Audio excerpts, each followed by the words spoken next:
28th session of the Senate and the first regular session of the 20th Congress is hereby called to order. Senator J.V. Ejercito will lead the chamber in prayer. Heavenly Father, we come before you with humble hearts, knowing that apart from you we can do nothing, but with you all things are possible. Thank you for the gift of service and the opportunity to work for the good of our people. As we face the important task of deliberating the 2026 national budget in the plenary, grant us wisdom, clarity, and compassion. May every decision we make serve the best interests of our nation, especially the poor and the vulnerable. Lord, we lift up to you the communities devastated by Super Typhoon Uwan in Luzon and Typhoon Tino in Visayas. Comfort those who have lost loved ones, shelter the displaced, and strengthen the weary. Bless all those working tirelessly in rescue, relief, and recovery efforts. We also continue to remember those affected by the recent earthquakes in North Luzon, Cebu, and Davao. May your healing presence restore what has been broken and bring hope to those in despair. Bless our beloved Philippines. Keep us steadfast in purpose, united in compassion, and faithful in service so that the work of our hands may lead to lasting peace and progress for all. All these we ask in Jesus' name. Amen. Amen. Session is suspended.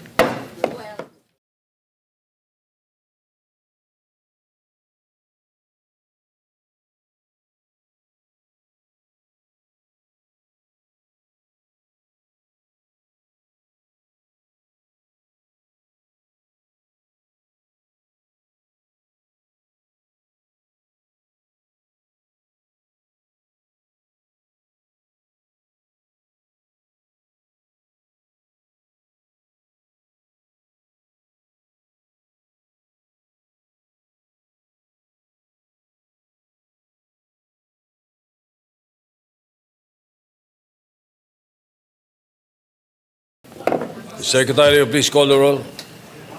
Roll call of members. The Honorable Senator Aquino, Senator Cayetano Alan, Senator Cayetano Pia, Senator De La Rosa, Senator Ejercito, Senator Escudero, Senator Estrada, Senator Gatchalian, Senator Go, Senator Ontiveros, Senator Lacson, Senator Lapid, Senator Legarda, Senator Marcoleta, Senator Marcos, Senator Padilla, Senator Pangilinan, Senator Tulfo Erwin, Senator Tulfo Rafi, Senator Villanueva, Senator Villar Camille, Senator Villar Mark, Senator Zubiri. The Senate President is present. With 20 senators present, the chair declares the presence of a quorum. Majority Leader. Mr. President, I move that we dispense with the reading of the Journal of the 27th session, October 1 and 10, 2025, and consider the same as approved. Any objection? Hearing none, the motion is approved. Mr. President, before we proceed with other items of agenda, let us acknowledge guests of the Senate, guests of Senator Bam Aquino, Lucky Calotes, Rose Ann Padama, Lawrence Patrick Vergara, and guests of this representation, Councilor Nico Gonzalez and Barangay Captain Toto Gonzalez from Magalang, Pampanga, and Mayor Sonia Estrella of Baliwag, Bulacan and Company. We welcome to the Senate. Yes, we welcome the guests to the Senate. Thank you. Mr. President, I move that we proceed with the reference of business. Secretary, you proceed with reference of business. Messages of the President of the Philippines. Letters of His Excellency President Ferdinand R. Marcos Jr. dated 6 October 2025. Resubmitting for the Senate's consideration and concurrence the following agreements. A. Protocol to amend the Convention on Offenses and certain other acts committed on board aircraft protocol, which was adopted on 4 April 2014 in Montreal, Canada. B. United Nations Convention on International Liability for Damage Caused by Space Objects Liability Convention, which was signed on 22 August 1972. C. Treaty between the Government of the Republic of the Philippines and the Government of the United Kingdom of Great Britain and Northern Ireland on the transfer of sentenced persons, which was signed on 26 October 2023 in Manila, Philippines. D. Protocol to amend the Vienna Convention on Civil Liability for Nuclear Damage Protocol, which was signed on 10 March 1998 in Vienna, Austria. E. Joint Convention on the Safety of Spent Fuel Management and on the Safety of Radioactive Waste Management, which was signed on 10 March 1998 in Vienna, Austria. F. Convention on Supplementary Compensation for Nuclear Damage, which was signed on 10 March 1998 in Vienna, Austria. G. Convention on Nuclear Safety, which is signed on 14 October 1994. And H. Agreement between the Government of the Republic of the Philippines and the Government of the Kingdom of Cambodia for the elimination of double taxation with respect to taxes on income and the prevention of tax evasion and avoidance, signed on 11 February 2025 in Manila. Referred to the Committee on Foreign Relations. Letter of His Excellency President Ferdinand R. Marcos Jr. dated 25 September 2025, returning without signature the Consolidated Senate Bill number 1536, House Bill number 11421, an act strengthening the protection of the Las Piñas Parañaque Wetland Park, including the establishment of its buffer zone and appropriate funds therefore, pursuant to Section 27, Paragraph 1, Article 6 of the 1987 Constitution. The veto message states, the bill transgresses several constitutional provisions, such as the right to due process and non-impairment of contracts under Article 3, Sections 1 and 10 respectively, and the guarantee of autonomy of local government units under Article 10, Section 2. Referred to the Committee on Rules. Messages from the House of Representatives. Letter from the House informing the Senate that on 13 October 2025, it passed House number 4058, an act appropriating funds for the operation of the government of the Republic of the Philippines from January 1 to December 31, 2026, in which it requests the concurrence of the Senate. Referred to the Committee on Finance. Letter from the House informing the Senate that on 24 September 2025, it adopted House Concurrent Resolution number 6, concurrent resolution granting consent to Senate Majority Leader Juan Miguel Migues F. Zubiri to accept the Grand Cordon of the Order of the Rising Sun conferred upon him by the Government of Japan, in which it requests the concurrence of the Senate. To the Archives. Bills on first reading, Senate number 1434, an act strengthening the mechanism for land use development and infrastructure planning and budgeting for state universities and colleges, amending for the purpose RA 11396 as the Sook's Land Use Development and Infrastructure Plan, LUDIP Act, by Senator Escudero. To the Committees on Higher and Technical Vocational Education, Public Works, and Finance. Senate number 1435, an act strengthening local rabies control and prevention by mandating local governments to create local rabies prevention and control committees and to establish local veterinary offices, amending for the purpose RA 9482, otherwise known as the Anti-Rabies Act of 2007, Senator Escudero. To the Committees on Health and Local Government.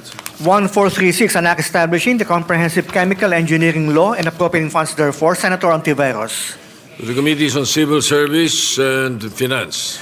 Senate number 1437, an act providing for comprehensive and responsive civil registration and vital statistics system, amending for the purpose RA 3753 of the Philippine Civil Registry Act of 1930 and providing funds therefore, Senator Ontiveros. To the Committees on Justice and Finance. Senate number 1438, an act mandating the use of drone monitoring for all government construction projects as a prerequisite for payment, Senator Villar M. To the Committees on Public Works, Science and Technology, and Finance. Senate number 1439, an act providing for protection of the remittances of overseas Filipino workers, Senator Tulfo R. The Committees on Banks and Migrant Workers. Senate number 1440, an act providing the criteria in defining the national heroes of the Philippines, prescribing the guidelines and mechanism for their selection, and for other purposes, Senator Lacson. To the Committees on Culture and Finance. Senate number 1441, the Social Media Fairness and Algorithmic Transparency Act of 2025 by Senator Soto III. To the Committees on Public Information and Science and Technology. Senate number 1442, an act amending Republic Act number 4726, otherwise known as the Condominium Act, Senator Ejercito. To the Committees on Urban Planning and Ways and Means. Senate number 1443, an act institutionalizing special privileges to all women during the period of pregnancy, Senator Soto III. To the Committees on Women and Health. Senate number 1444, an act amending Title 14 of Act number 3815 as amended, otherwise known as the Revised Penal Code, and for other purposes, Senator Soto III. Referred to the Committee on Justice and Human Rights. Senate number 1445, an act institutionalizing the assistance to individuals in crisis situations program of the Department of Social Welfare and Development, providing penalties for the violation of certain unlawful acts and appropriating funds therefore. Senator Tulfo E. To the Committees on Social Justice and Finance. Senate Number 1446, an act declaring a one-month tax holiday, exempting compensation income from income tax and other purposes. Senator Tulfo E. To the Committee on Rules. Senate Number 1447, an act providing for the revised charter of the Overseas Filipino Bank, providing funds therefore and for other purposes. Senator De La Rosa. To the Committees on Banks, Migrant Workers, and Finance. We have additional reference of business. You may proceed. Additional reference to business committee reports. Committee report number 6, prepared and submitted jointly by the Committees on Basic Education, Local Government and Finance, on Senate number 1482, with Senators Aquino, Marcos, Villar C, Tulfo R, Legarda, Villanueva, Estrada, and Gatchalian as authors. An act establishing the Classroom Building Acceleration Program under the Department of Education, authorizing local government units and civil society organizations to undertake classroom construction projects, recommending its approval in substitution of Senate number 121, sponsor Senator Aquino. To the calendar for ordinary business. Committee report number 7, prepared and submitted jointly by the Committees on Higher, Technical and Vocational Education, Basic Education and Finance, on Senate number 1483, with Senators Cayetano A.P., Cayetano P., Escudero, Villanueva, Legarda, Ontiveros, and Aquino as authors. An act extending the duration of the Second Congressional Commission on Education, amending for the purpose Republic Act number 11899, otherwise known as the Second Congressional Commission on Education, EDCOM 2 Act, recommending its approval in substitution of Senate numbers 103, 529, and 1418, sponsor Senator Legarda. To the calendar for ordinary business. Majority Leader. Mr. President, Mr. President, before we continue, let us acknowledge a guest of the Senate, His Excellency Mark Ines Brown, Ambassador of Australia to the Philippines. Welcome the ambassador to the Senate. Likewise, guest of Senator Bam Aquino, former Governor Arthur Yap, Jovi Guido, and Billy Joel. Likewise, welcome to the distinguished guests. Mr. President, pursuant to Rule 10, Section 13 of the Rules of the Senate, I move to elect Senator Panfilo Lacson as chairperson of the Committee on Accountability and Public Officers and Investigation. I'll move, Mr. President. Any objection? Chair hears none. Senator Lacson is hereby elected. Mr. President, I move that we transfer from the calendar for ordinary business the calendar for special orders committee report number 6 on Senate Bill number 1482. This is the bill on the Classroom Building Acceleration Program, or CAP. So move, Mr. President. Any objection? Hearing none, the motion is approved. It's transferred. Mr. President, I move that we consider Senate Bill number 1482 under committee report number 6. Any objection? Hearing none, motion is approved. Consideration of Senate Bill 1482 is now in order. The Secretary is directed to read the title, only the title, without prejudice to inserting into the records the whole text thereof. An act establishing the Classroom Building Acceleration Program, CAP, under the Department of Education, authorizing local government units and civil society organizations to undertake classroom construction projects.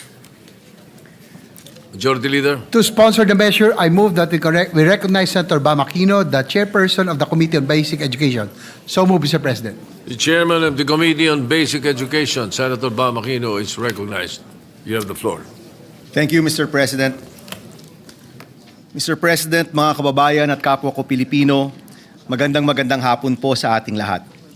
The Committee on Basic Education is pleased to present Senate Bill 1482 under Committee Report number 6, otherwise known as an act establishing the Classroom Building Acceleration Program, or CAP, under the Department of Education, authorizing local government units and civil society organizations to undertake classroom construction projects, or the CAP Act. Una po sa lahat, nais po natin pasalamatan ang Philippine Institute of Certified Quantity Surveyors, ang Yellow Boat of Hope, Hope Foundation, ang Atbuhay Foundation, si Architect Peach Buencamino, at si Mr. Lucky Calotes or si King Lux, para po sa pagdalaw ngayong araw at sa pagsuporta at pag-volunteer dito po sa pagbuo ng ating panukalang batas. Dear friends, our sponsorship of this bill comes at a time when our nation is in crisis. Naibulatlat po ang issue ng maling paggamit ng flood control budget dito po sa Senado at sa Kongreso at nailantad po sa ating lahat ang karumal-dumal na korupsyon sa ating gobyerno. Pero nais po nating ipaalala na may isa pang krisis sa ating bansa. 2 months ago, nagtalumpati po tayo tungkol sa EDCOM report at ang nakalagay po doon na 165,000 na kulang na silid-aralan sa ating bansa. Noong Oktubre, nalaman po natin sa DPWH hearing na 22 pa lang ang naitatayo ng national government. Kahit po si Secretary Dizon na bago pa lang sa DPWH, nagulat, napasigaw, totoo ba to? Ang nakaplano po ng DPWH for this year ay 1,700 classrooms. And up to October of 2025, 22 pa lang po ang nabuo po nila. Pero kahit naitayo po nila ang buong 1,700 classrooms, kita naman po natin kulang na kulang pa rin yan pagdating sa national gap po natin. Sinabi ko na po dati na ang hinala po natin mas malaki pa talaga ang kulang. Meron pa pong mga classroom na overcrowded at nag-shifting. Meron pong mga sira-sira. Meron pong nakondena. At alam din po natin na lalaki ang gap na ito kung hindi po natin aaksyonan. Sa current backlog na 165,000 classrooms, kasama po ang mga classroom na ikokondena at para sa mga bagong estudyante, lalaki at lolobo ang classroom gap natin mula 165,000 magiging 219,000 by 2028 kung hindi po tayo aaksyon.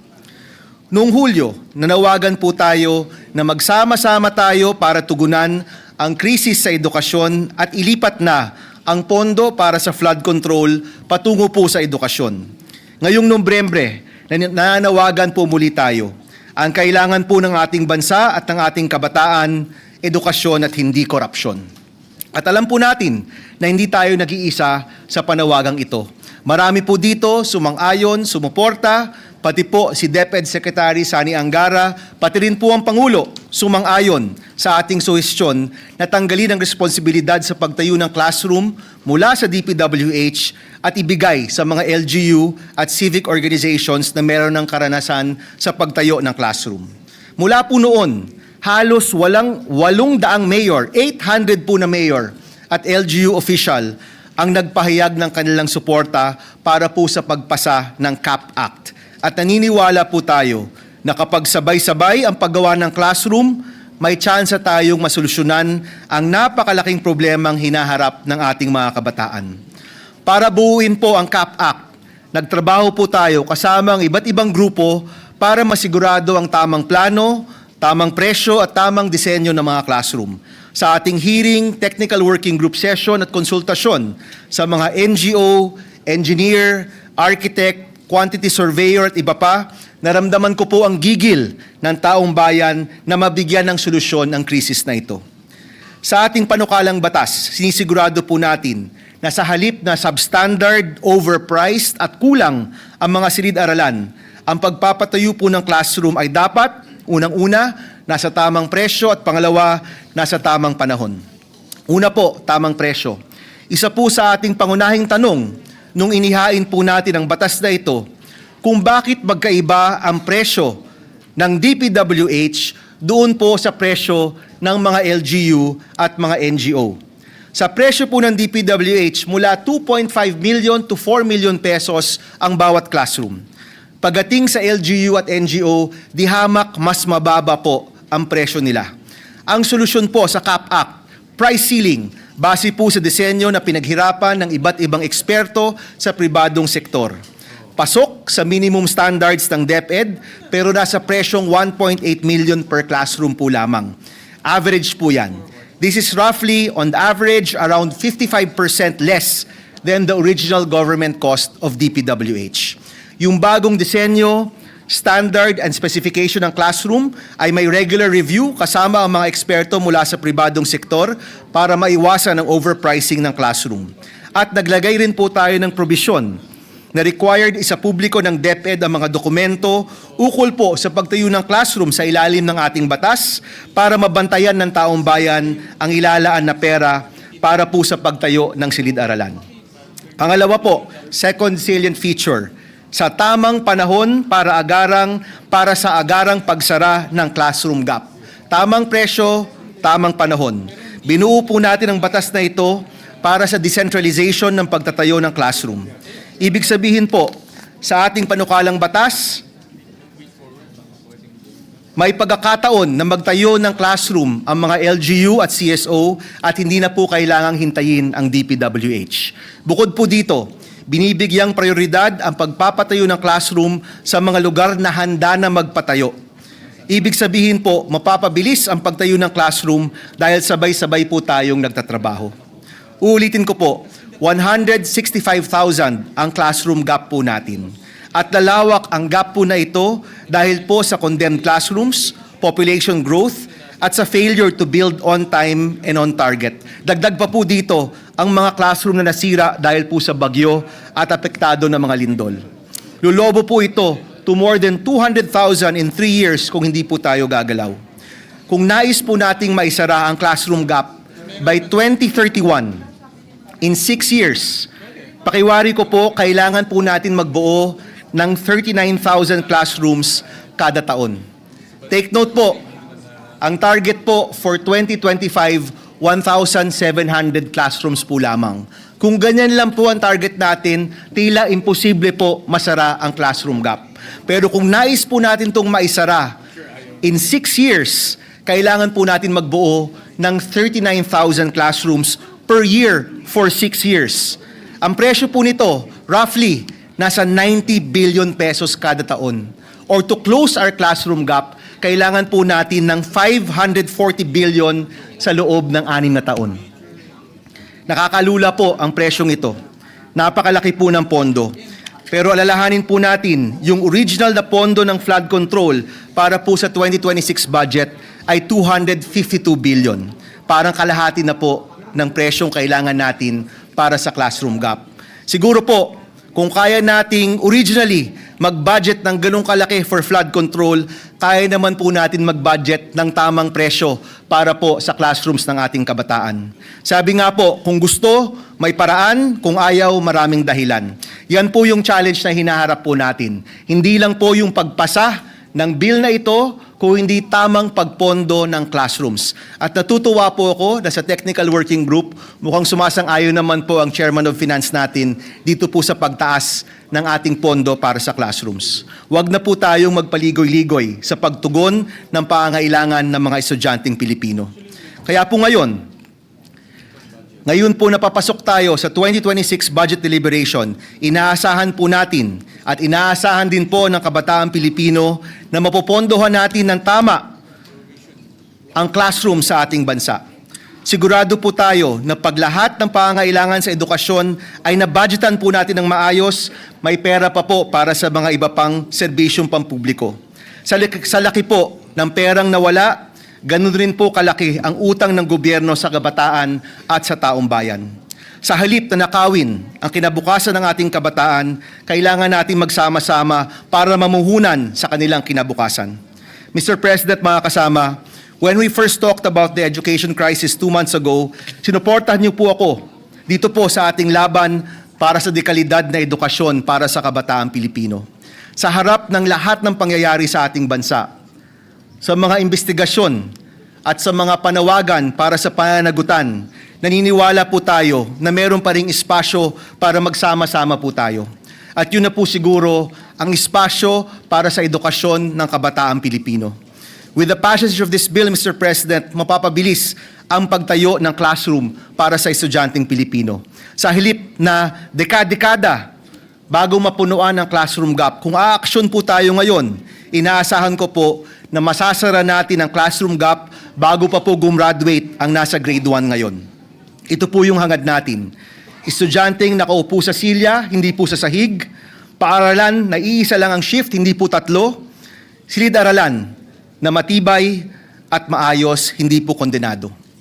Ang hangad po natin para sa estudyanteng Pilipino, silid-aralan na huhubog ng mga galing, pangarap at pagkabayani ng kabataang Pilipino. May utang po tayo sa kabataang Pilipino, Mr. President. Huwag po nating hayaang lumaki pa ito. Maraming salamat po sa inyong lahat. Thank you, Mr. President. Thank you. Senator Aquino, Majority Leader. Mr. President, next to co-sponsor the measure is Senator Francis Kiko Pangilinan. I move that he be recognized. Senator Francis Pangilinan is recognized. Thank you, Mr. President. Thank you, distinguished Majority Leader. Distinguished colleagues, I rise today to co-sponsor Senate Bill number 1482, the Classroom Building Acceleration Program of our esteemed colleague, Senator Bam Aquino. Sunod-sunod, kaliwat kanan ang mga lindol at bagyo. Winasak ang maraming silid-aralan sa iba't ibang bahagi ng ating bansa. Malinaw na malinaw, kailangang apurahin ang muling pagpapatayo at pagpapalawak ng ating public education infrastructure. Sa maraming bahagi ng Luzon at Visayas, dahil sa nakaraang malakas na bagyo, nadurog ang simbolo ng pag-asa at pagkatuto ang ating mga silid-aralan. Noong bagyong Tino, mahigit 2,000 silid-aralan ang tinamaan at halos 400 ang ganap na nawasak. Libo-libong mga mag-aaral ang nag-aaral ngayon sa mga pansamantalang silungan. Sa gitna ng kaguluhan at kawalan ng katiyakan, ang mga guro naman araw-araw nagpupumilit lumikha ng isang ligtas na kanlungan para sa kanilang mga mag-aaral. Pero hindi nagsisimula ang krisis sa kalamidad. Mas pinalala ito dahil bago pa man nung bagyo at lindol, isiniwalat na ng EDCOM 2 ang malinaw at kagimbal-gimbal na detalye. Bago pa man ang mga sakunang ito, 165,000 ang mga silid-aralan na backlog sa ating mga classroom. Sa nakaraang pagdinig ng budget ng DPWH dito sa ating dito sa Senado, nabanggit na 22 classrooms lamang ang napatayo ngayong 2025. Hindi ito simpleng mga numero. Mga bata itong gustong-gustong mag-aral kahit siksikan sa klase o 3 sa isang mesa, kahit marami sa kanila ay tinatawag na I-learners, kahit na sa ilalim ng puno ng saging o kaya puno ng mangga sila nagkaklase. Totoo pa rin ito. Ipinagkakait ang mga pasilidad sa edukasyon. Sabi nga sa ulat ng EDCOM 2, naghihingalo ang ating sistema ng edukasyon, ang ating mga anak, ang ating kinabukasan. Pagkatapos ng lindol sa Cebu, kamakailan, meron isang batang nagtanong tungkol sa nasira niyang paaralan. Paano po kaya kami matututo kung wala na kaming silid-aralan? Ngayon, habang tinatalakay natin ang Classroom Building Acceleration Program, iaalay natin ang pagtalakay na ito sa mga bata, sa mga guro, mga magulang, mga pusong umaasa na ang ating mga magiging desisyon ay magbubukas ng mas maaliwalas na kinabukasan. Ang panukalang batas na ito ang magbibigay ng kapangyarihan hindi lamang sa mga ahensya ng pambansang pamahalaan, kundi pati sa pribadong sektor, pati sa mga local government units at civil society organizations upang mapabilis ang pagtatayo ng silid-aralan sa buong bansa.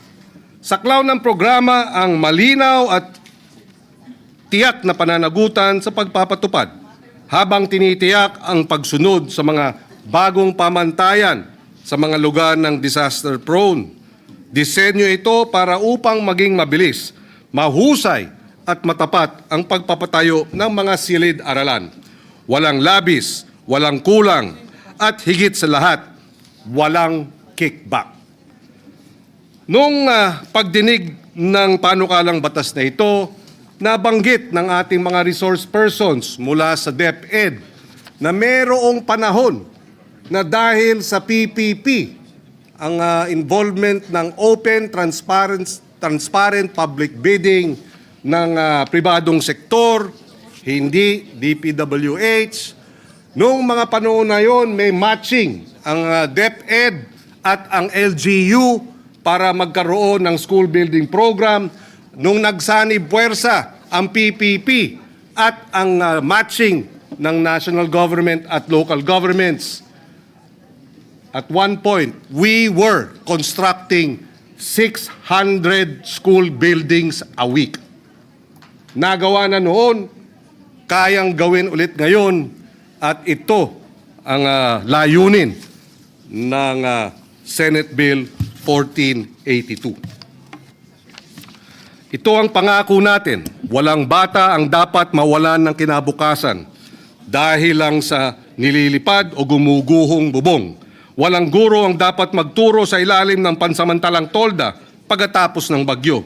Pinapantay natin ang isang institusyong pangmatagalan, isang programang karapat-dapat sa mga pag-asa na ipinagkatiwala sa atin at tumutugon sa mga natuklasan ng EDCOM 2 at sa realidad ng ating bansang climate vulnerable. In closing, Mr. President, dear colleagues, the future of education, the strength of our communities, and the dignity of the Filipino learner all depend on what we do next. Let us support the Classroom Building Acceleration Program. Let us build 600 to 1,000 classrooms every week and help us rebuild with urgency, creativity, and compassion. Salamat po. Thank you. Majority Leader. Mr. President, next to co-sponsor the measure is Senator Christopher Lawrence Bongo. I move that he be recognized. Senator Christopher Bongo is recognized. Mr. President, esteemed colleagues, I rise before this August chamber to co-sponsor the proposed measure, Senate Bill number 1482, or the Classroom Building Acceleration Program Act. As the chairperson of the Senate Committee on Youth, I share the same vision of empowering the next generation through education. That is why I have pushed for measures that uplift the welfare of students, educators, and their families. Ang kabataan po ang pag-asa ng ating bayan at bukod sa kanilang kalusugan, edukasyon ang dapat na maging prioridad. Hindi po lingid sa kaalaman ng marami na ang kakulangan sa silid-aralan ang isa sa pinakamalaking problema na kinakaharap ng sektor ng edukasyon. For the year 2023, EDCOM 2 reported that there is an existing backlog of 165,000 classrooms nationwide, which greatly affects the learning outcomes of our young Filipino learners. Kahit saan po ako pumunta sa magkabilang sulok ng Pilipinas, pag baba ko doon sa mga eskwelahan, ang nilalapit ng mga teachers o mga principals ay kakulangan talaga ng classroom at pinapakita nila yung mga sira-sira na nilang mga classroom.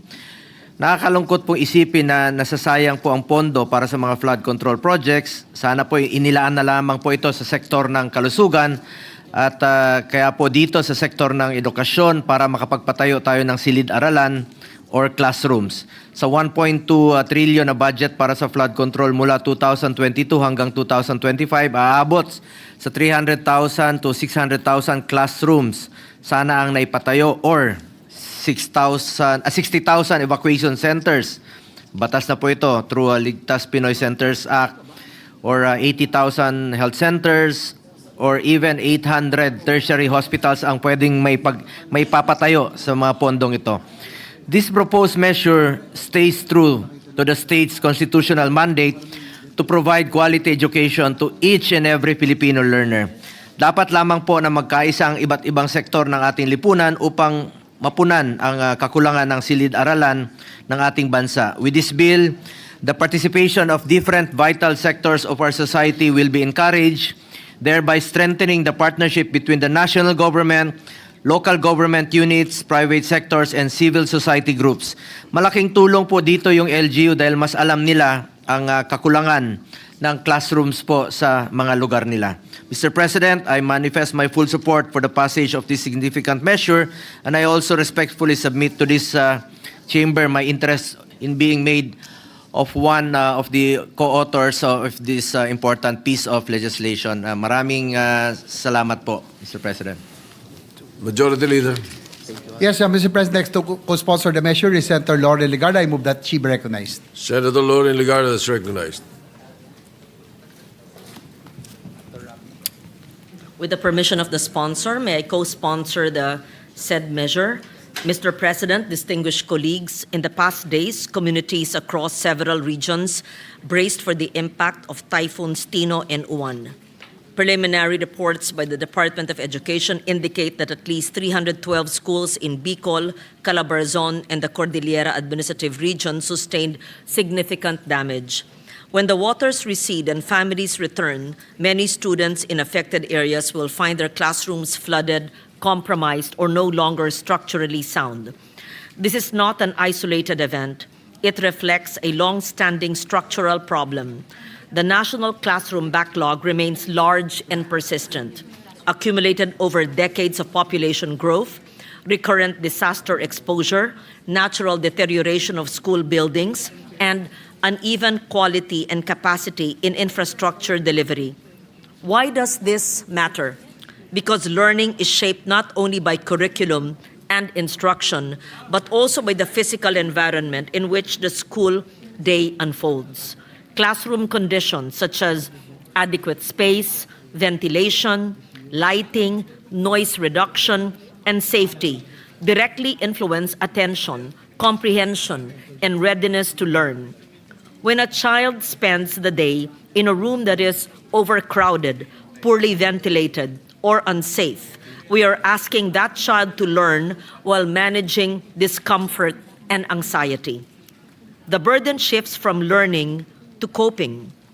The Classroom Building Acceleration Program responds to this reality by improving how we deliver classrooms at scale. The bill allows capable local governments and qualified civil society organizations to implement classroom construction using national funds, provided that all projects meet the DepEd's minimum performance standards and specifications, including climate resilience, digital connectivity, and adequate water and sanitation facilities. A program management office within DepEd will review proposals, ensure technical quality, and maintain transparency throughout procurement and implementation. This approach advances several urgent national objectives: education recovery, reduction of learning loss, equitable access for underserved communities, and infrastructure planning that is responsive to evolving environmental and community conditions. It ensures that the classrooms we build are not only numerous, but also structurally sound, context appropriate, and suited for the climate future we already live in. I thank the sponsor for this measure, Senator Bam Aquino, for championing this measure. And at the appropriate time, I would like to learn more about the cost of classrooms, which was flashed on screen, and know about the NEP and GAB provision for classrooms and the backlog to date, and how the measure, assuming we pass it before the December break, could be applied and reduce the backlog for 2026. At the same time, I would like to know, just in advance, to inform the sponsor, I will be asking about how the divisions or the allocation for classrooms in every region, province, and district is allocated based on the NEP, seeing the lack of equitable distribution and the lack of parity, having reviewed the NEP revised and the GAB for 2026. Thank you, Mr. President. You have the figures. Oh, ano daw yun? Unfailing. Teka, sandali. Mr. President, Majority Leader. next to co-sponsor the measure is Senator Robin Hood Padilla. I move that he be recognized. Senator Robin Hood Padilla is recognized. Maraming salamat po, Ginoong Pangulo, at sa ating pinunong mayorya. A'udhu billahi minash shaitanir rajim, bismillahirrahmanirrahim. Mga mahal kong kasama, Ginoong Pangulo, ang aking pagbisita sa mga paaralan mula Tawi-Tawi hanggang Apare Paulit-ulit ko pong nakikita ang kakulangan sa silid-aralan. Mga batang nagsisiksikan, mga tumutulong kesame, at mga pasilyong ginawa ng classrooms dahil sa kakulangan ng espasyo. Kaya naman po tumatayo ako ngayon upang buong dangal na i-co-sponsor ang Classroom Building Acceleration Program na isinusulong ng aking kapatid sa paglilingkod, Senador Bam Aquino. Mga mahal kong kababayan, meron pong mga pagkakataon na kahit magkaiba ang kulay sa politika, ay nagkakaisa po para sa isang adhikaing makatutulong sa ating mga kababayan, lalong-lalo na po sa ating mga kabataang Pilipino.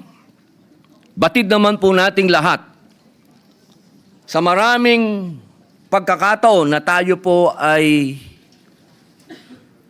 sinakop ng mga dayuhan o ng anumang adhikain o ng anumang religion, pinakamahalaga po at unang-una na dinadala nila ay edukasyon. Sapagkat ito po yung pinaka matinding pangangailangan upang magkaroon ng pagkakaintindihan.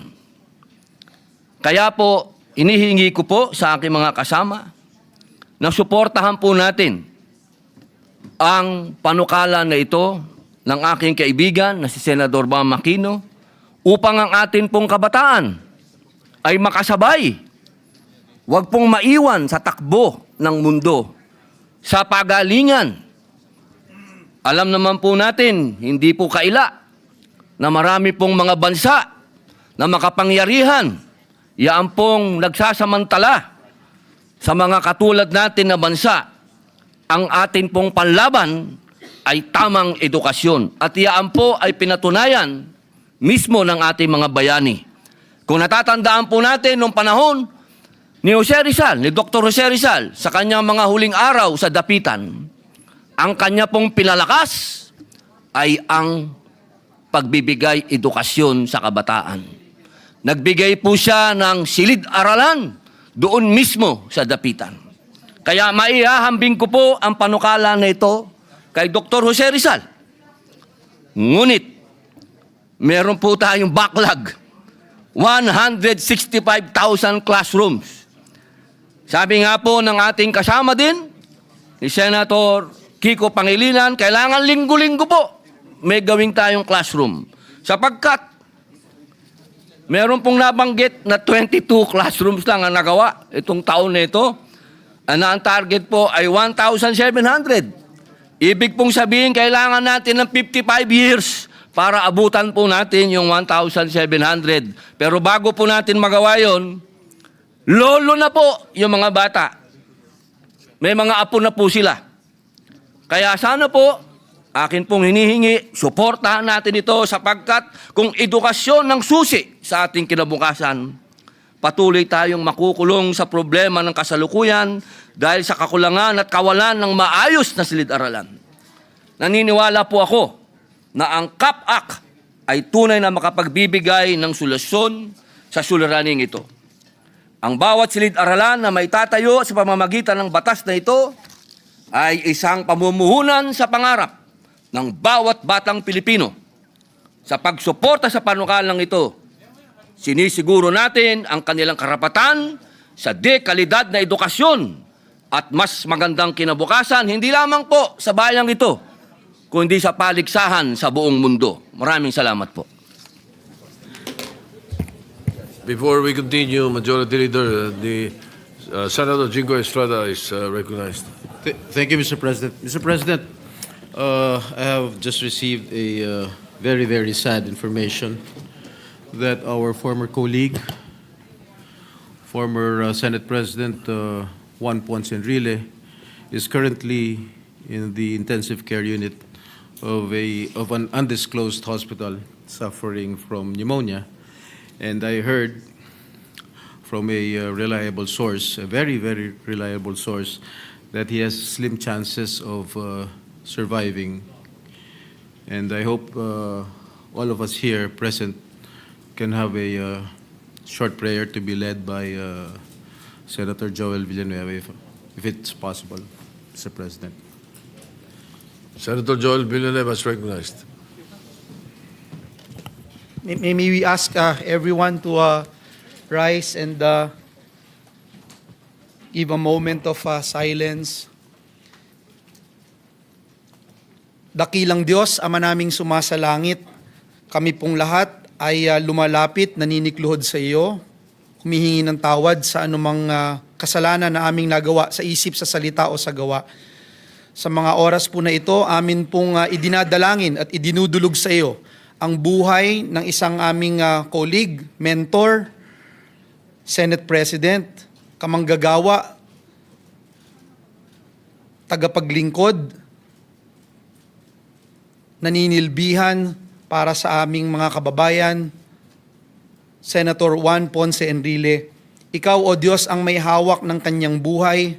Ikaw ang nagbigay ng kanyang buhay. Ikaw ang nag-inspire at humawak ng kanyang buhay para marating niya kung anuman ang kanyang narating sa mga oras na ito. Hinihiling po namin ang iyong paggabay, ang iyong direksyon, ang iyong paghipo at pagbibigay ng kagalingan sa bawat kalamnan, sa bawat suluk-sulukan ng kanyang buong katawan.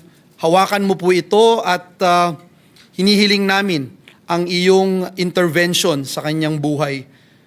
Tulungan mo rin po ang kanyang mga pamilya at mahal sa buhay at tunay, O Diyos, na ang tanging dakilang plano at ang iyong ninanais sa kanyang buhay ay mangyari.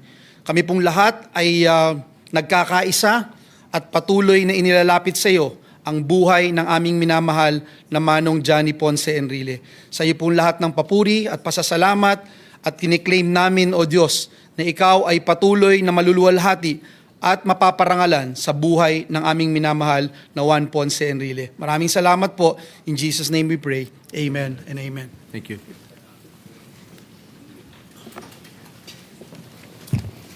Majority Leader. Yes, Mr. President, next to co-sponsor the measure is Senator Raffy Tulfo. I move that he be recognized.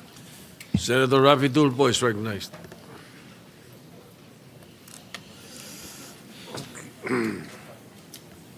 Mr. President, good sponsor, dear colleagues, as one of the co-authors of this measure, I rise today to co-sponsor the committee report on the act establishing the Classroom Building Acceleration Program or CAP. Isang panukalang batas na tutugon sa matagal na nating problema sa kakulangan ng classrooms sa bansa upang mabigyan lahat ng bata, lalo na mga mag-aaral na galing sa mahirap na pamilya, ang pagkakataong magkaroon ng edukasyon at maging matagumpay sa buhay. This proposed measure is not only timely, but it will also save the government millions of funds for classroom building na dati-rati nabubuhos lang sa DPWH, isang ahensyang tadtad ng anomalya ngayon. By providing an alternative mechanism that is more responsive and cost-efficient, and by forging credible partnerships between local government units or LGUs and private sector entities, mas mapapabilis na po ang pagpapatayo ng classrooms at makakasigurong mapupunta sa tama ang pondong nakalaan para rito. We have a backlog of almost 165,000 classrooms. At base sa mga datos na isinumite sa atin, kakailanganan natin ng almost 15 years, 15 taon po yan, isang dekada at kalahati, upang matugunan ang problema sa classroom shortage. Ang masaklap, sa nakaraang taong 2024, nasa 3,181 classrooms lamang ang nakumpleto. Sa makatuwid, at the rate we're going, we will need at least 50 years to hit our target.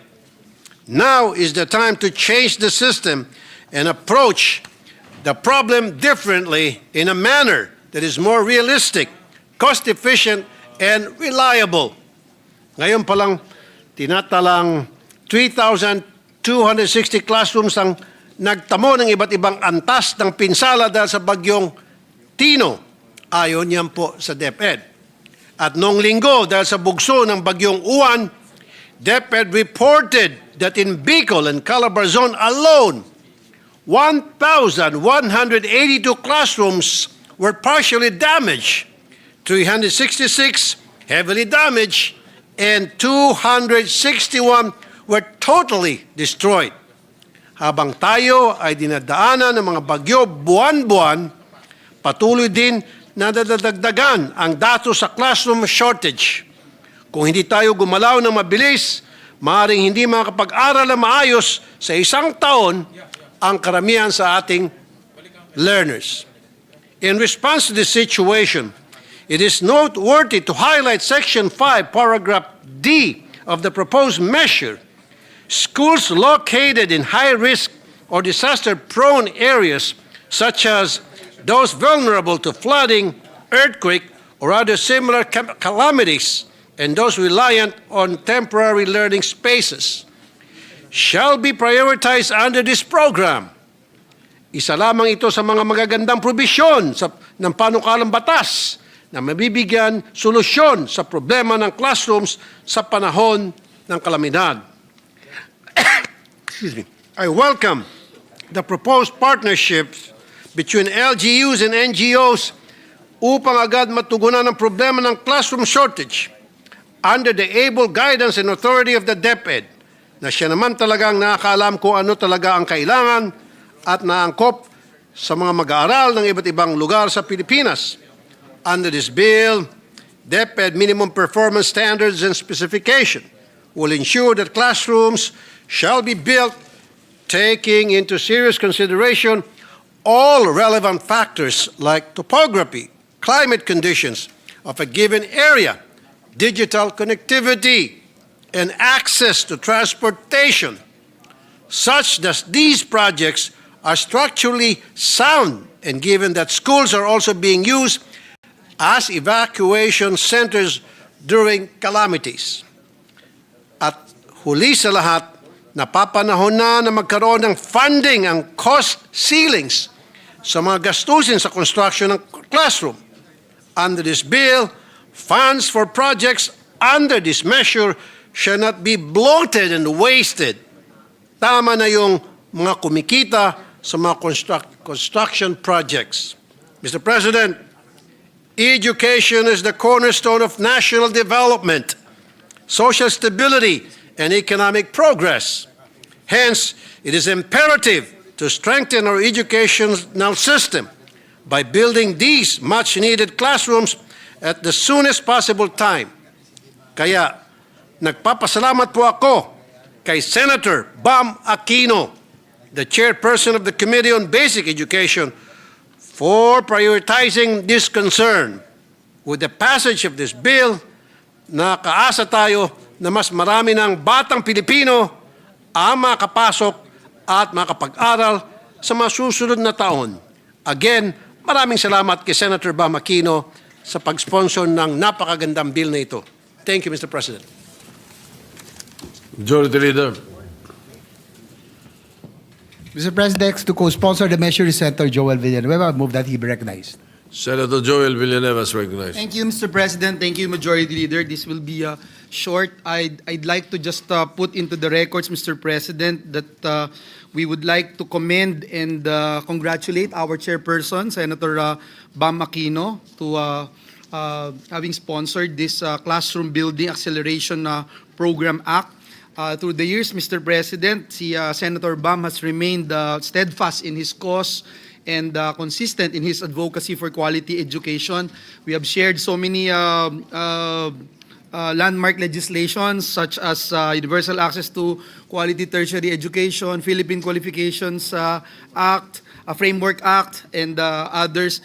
and thus as a fellow champion for quality education, as one of the co-authors of this measure, we fully support the passage of the CAP Act. Let me just point out, Mr. President, that indeed our learners are in dire need of stronger support and immediate assistance from the government, particularly in addressing the persistent shortage of classrooms in our public schools. I remember, Mr. President, when we were told that there's only about 1,700 classrooms na target for the year 2025, naliitan po tayo. Pero nung marinig natin kay Secretary Vince na 22 lamang yung silid-aralan, talagang mas lalo po tayong nanlumo. Kaya po, Mr. President, napakahalaga ng panukalang batas na ito at umabot na rin po sa 148,000 ang backlog sa classroom construction sa buong bansa. Ito po ay malinaw, Ginoong Pangulo, na patunay na marami pa po tayong kailangang gawin upang tugunan ang kakulangan sa pasilidad ng ating mga paaralan. Sa pamamagitan po ng panukalang ito, ipinapakita natin ang ating pagtutok at pagmamalasakit sa kinabukasan ng ating kabataan. Umaasa po tayo na sa bisa ng CAP Act, tuluyan ng maiibsan ang backlog sa pagpapatayo ng mga silid-aralan at mapapabilis ang implementasyon ng mga proyektong pang-edukasyon sa buong bansa.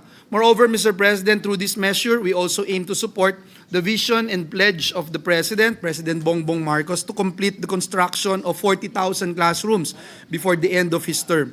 And we pray, Mr. President, na ang mga colleagues po natin ay masuportahan po ang immediate passage of this act to give every Filipino learner a safe, conducive, and dignified space to learn and grow. Maraming salamat, Ginoong Pangulo, and may God bless us all. Majority Leader. Yes, Mr. President, next to co-sponsor the measure, Senator Pia Cayetano. I move that she be recognized. Senator Pia Cayetano is recognized.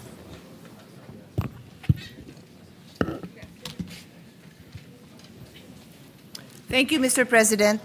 Today I rise to co-sponsor Senate Bill number 1482 under Committee Report number 6.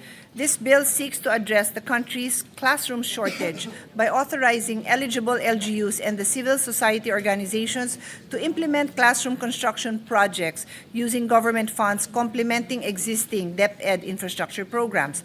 The shortage of classrooms have been a perennial problem in our education system, and I have long advocated for the acceleration of classroom constructions.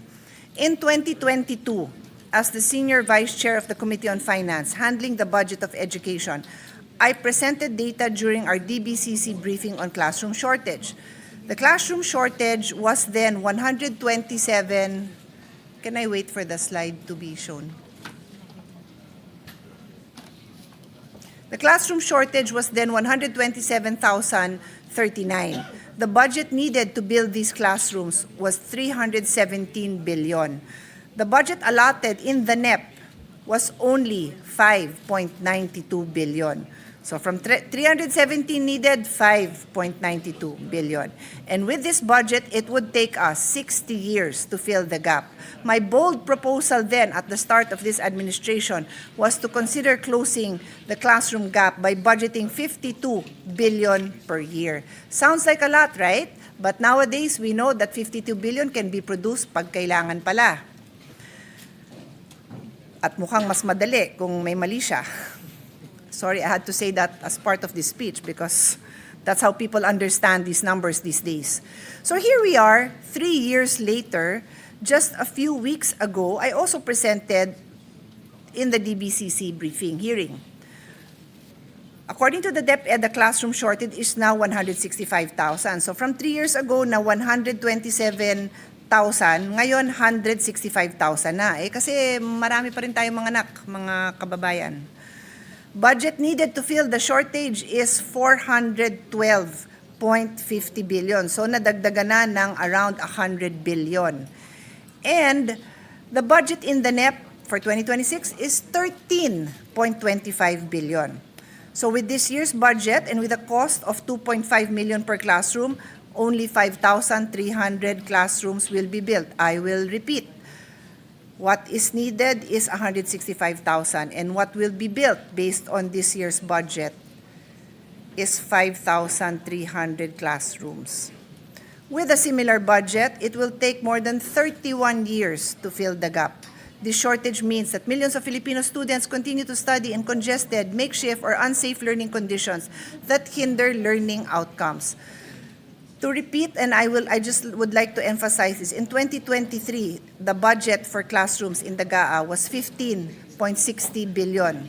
This is the General Appropriations Act. In 2024, it was 24.70 billion, and in 2025, it was 13.25 billion. So barely a sliver of what was needed.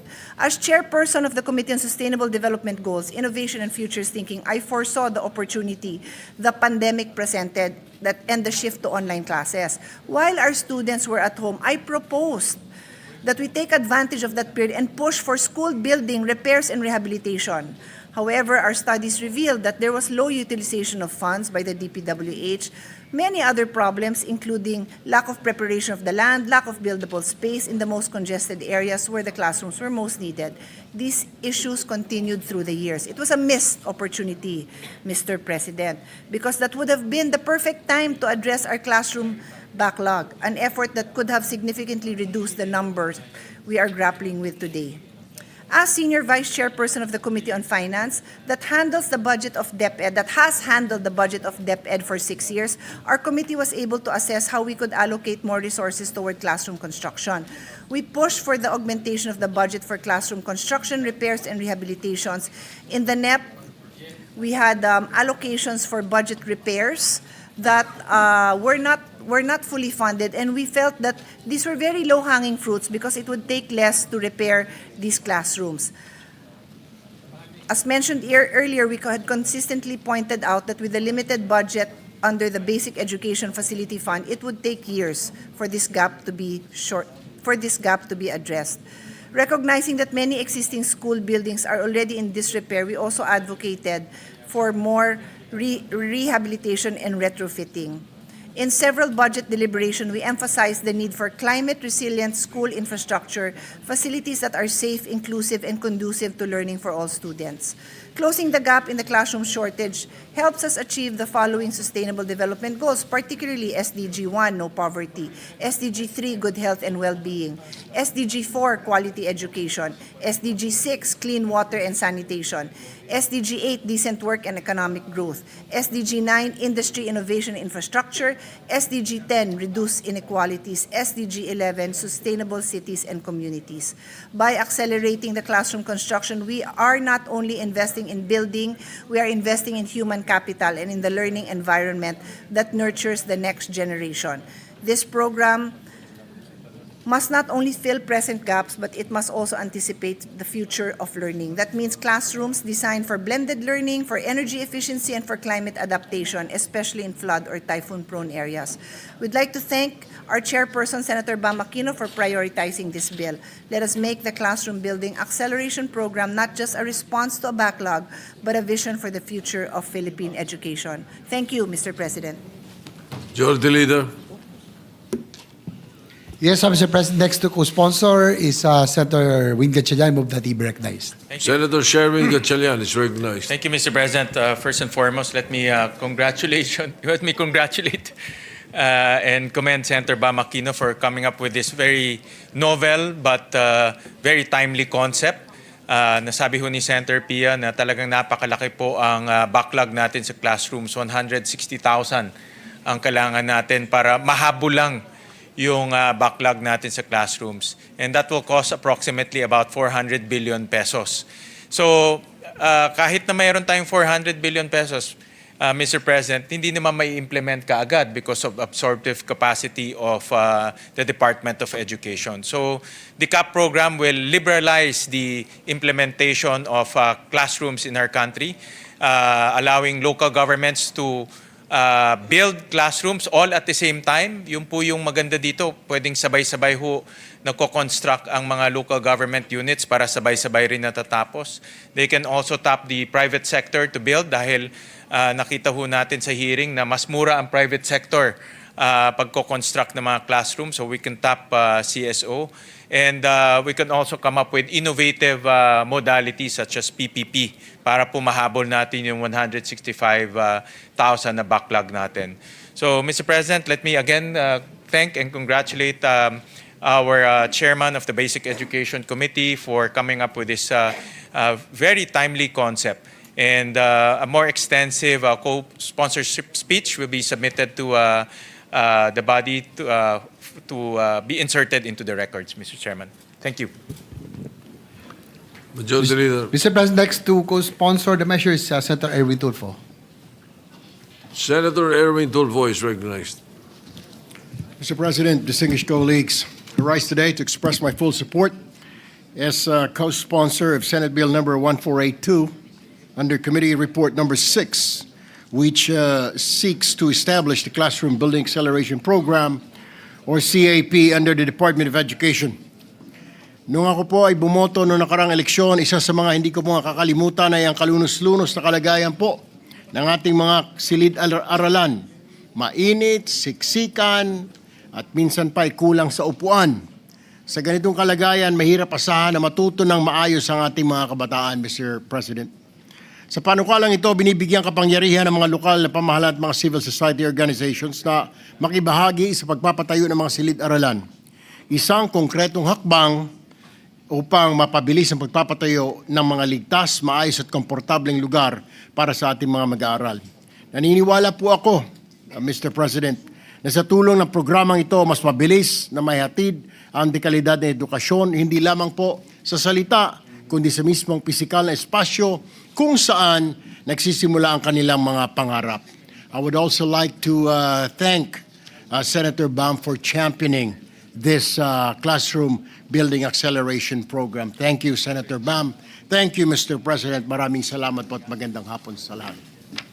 Thank you. Majority Leader. Yes, Mr. President, as to co-sponsor the measure is this presentation. May I be recognized, Mr. President? Yes, the acting Majority Leader is recognized. Senator J.B. Ersto. Mr. President, my dear colleagues, good afternoon. It is an honor to rise today to co-sponsor Senate Bill number 1482 under Committee Report number 6 or the Classroom Building Acceleration Program authored by the gentleman from Tarlac, Senator Bam Aquino. Batid po natin na sa kasalukuyan, isa sa pinakamabigat na suliranin kinakaharap ng ating bansa sa sektor ng edukasyon ay ang malaking kakulangan sa silid-aralan ng ating mga pampublikong paaralan. This shortage directly affects the quality of learning and the dignity of our students and teachers alike. At napapanahon na po ang isang whole-of-nation approach upang tugunan at bigyan ng solusyon ang krisis na ito. Recognizing the magnitude of a classroom backlog, we acknowledge the necessity of forging stronger partnerships with the local government units and the private sector to expedite classroom construction nationwide. Through the implementation of the Classroom Building Acceleration Program, we aim to intensify, coordinate the efforts, and mobilize additional resources to ensure the timely delivery of adequate and quality learning spaces for all students. Pinasasalamatan natin si Senator Bam for championing the bill that seeks to address the glaring shortage of classrooms in the country. You have our full and unwavering support ensuring that this vital legislative measure is passed into law as soon as possible. Kaugnay nito, patuloy din po nating isinusulong ngayong 20th Congress ang Senate Bill number 2 o tinatawag na Master Plan for Infrastructure and National Development Act. Layunin na panukalang ito na magtakda ng isang pangmatagalang bisyon at strategiya para sa infrastruktura upang masiguro na mga pangunahing social structures kagaya ng mga silid-aralan at iba pang pasilidad pang-edukasyon ay bahagi ng isang maayos na master plan na itataguyod ng tuloy-tuloy tungo sa pag-unlad sa mga susunod na henerasyon. Mr. President, for every classroom that we build, we also build opportunities. We open doors for learning, growth, and hope. Providing access to education is one of the greatest equalizers of society. At kapag may maayos na mga silid-aralan, may pantay na pagkakataon ng bawat Pilipino na abutin ang kanilang pangarap at makapag-ambag sa pag-unlad ng ating bansa. Mr. President, sa pagpasa natin ng panukalang ito, sabay-sabay tayong nagtatanim ng pag-asa at isang mas maginhawang bukas para sa minamahal na Pilipinas. With the permission of the sponsor, this representation would like also to be co-author of the bill. Thank you, Mr. President. Thank you. Majority Leader. Mr. President, Senators Mark Villar and Jingo Estrada would like to insert to the records their co-sponsorship speech for Senate Bill number 1482. So inserted into the records. Mr. President, I move that we suspend consideration of Senate Bill number 1482. You know, with the number of sponsors and co-authors of this measure, it might as well pass it today. But nevertheless, because we have to follow the rules, we will have to suspend consideration and approve it afterwards. Yes, Senator Bamakino is recognized. Before I act on the motion, Yes, Mr. President, I'd just like to thank our colleagues sa napakarami pong sumusuporta. Maraming salamat po. Alam ko pong maraming sumusuporta, hindi ko po ina-expect na marami po mag-co-sponsor at co-author. Thank you so much to our dear colleagues, and I hope this can be one of the measures where we can work together for the Filipino youth and the Filipino people. Salamat po. well, I have good news for you. Senate Bill 1482, establishing the Classroom Building Acceleration Program, of which you are the principal author of and sponsor, is included in the LEDAC. So even the Palace is backing up your bill. So the LEDAC priority list, it's included there. So congratulations. Anyway, any motion, any objection to the motion to suspend consideration? Hearing none, the consideration of the motion of the bill is suspended at this point. Yes, Mr. President, our Senate President pro tempore would like to make a manifestation, or he would like to interpret in the next once we resume yes. consideration All right. on this measure. We will place that on record as soon as you schedule it. As soon as you schedule it for interpellation.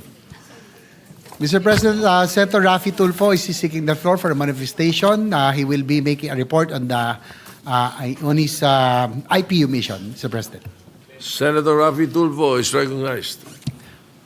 Thank you, Mr. President. I'm glad to report back to the plenary my accomplishments in the recently concluded 151st IPU Assembly, which took place in Geneva, Switzerland on October 19 to 23. In attendance at the Assembly with me were Senator Erwin Tulfo as the head of the delegation and Senator Aimee Marcos, with the team upholding humanitarian norms and supporting humanitarian action in times of crises. I met with my counterpart delegates from Japan, Cambodia, and Myanmar and exchanged views on how we can further strengthen our government's friendship and cooperation. I also took this trip as an opportunity to meet and greet our kababayans working and living in Switzerland and France. Bilateral meetings in Japan. On the sidelines of the IPU Assembly, Senator Erwin and I met with Honorable Fuji Kazuhiro, who is a member of the House of Councilors of Japan. Bilang Chairman ng Senate Committee on Migrant Workers, pinasalamatan po natin si Honorable Kazuhiro dahil sa magandang pagtrato ng Japanese employers sa 50,706 OFWs na nasa Japan, na malaki ang naitutulong sa ekonomiya ng Pilipinas sa pamagitan ng kanilang remittances. Isa sa mga napag-usapan po namin ang aging population ng Japan, at aking pong inirekomenda kay Honorable Kazuhiro ang posibilidad na magbukas na mas marami pang employment opportunities para sa Pilipino nurses and caregivers. Lalo na ang Pilipinas ay kilala bilang isang bansa na mapagkalinga at marunong manasakit sa mga nakakatanda. We also discussed Japan's public mass transit system, and Honorable Kazuhiro mentioned that Japan has manpower shortage in the transport sector. Iminungkahi ko na maaari silang kumuha ng Filipino transport workers upang makapagtrabaho sa Japan. We will recommend for DFA and DMW to conduct bilateral talks to their counterparts to address specific issues about these. At akin po itong tututukan, Mr. President. Bakit walang mga videos? Nasaan? Kanina pa wala. Cambodia. Nakipagpulong din po ako kina First Vice President Och Burit at T. Sokun ng National Assembly of Cambodia upang talakayin ang problema sa human trafficking ng mga Pilipino sa Cambodia. Mr. President, I encourage the government's cooperation to put an end to the prevalent Cambodia-based scam hubs which abuse Filipino workers Ang mga Pilipinong biktima ay naakit sa mapanlinlang na social media post na nag-o-offer ng malaking sahod, pero pagdating sa Cambodia ay hindi naman sila nababayaran ng tama at ang iba sa kanila ay nato-torture. I'm glad to report, Mr. President, that President Boric gave his commitment in solving this international issue. Myanmar. I also met with the delegation of Myanmar to raise concern over the recent raid on a major online scam hub in Myanmar, where around 222 Filipinos are currently seeking rescue and repatriation. We talk about how Philippines stepped up to host ASEAN earlier than planned. After Myanmar, the original host was unable to do so due to its ongoing civil war. Dahil sa patuloy na conflict at lumalalang humanitarian crisis, ipinahayag ko na ang kaligtasan at kapakanan ng mga OFWs sa Myanmar. Ang isa sa aking mga prioridad at sana sa tulong ng kooperasyon ng mga bansa sa ASEAN ay tuluyang mabawasan at mapigilan ang mga operasyon ng mga online scam hubs.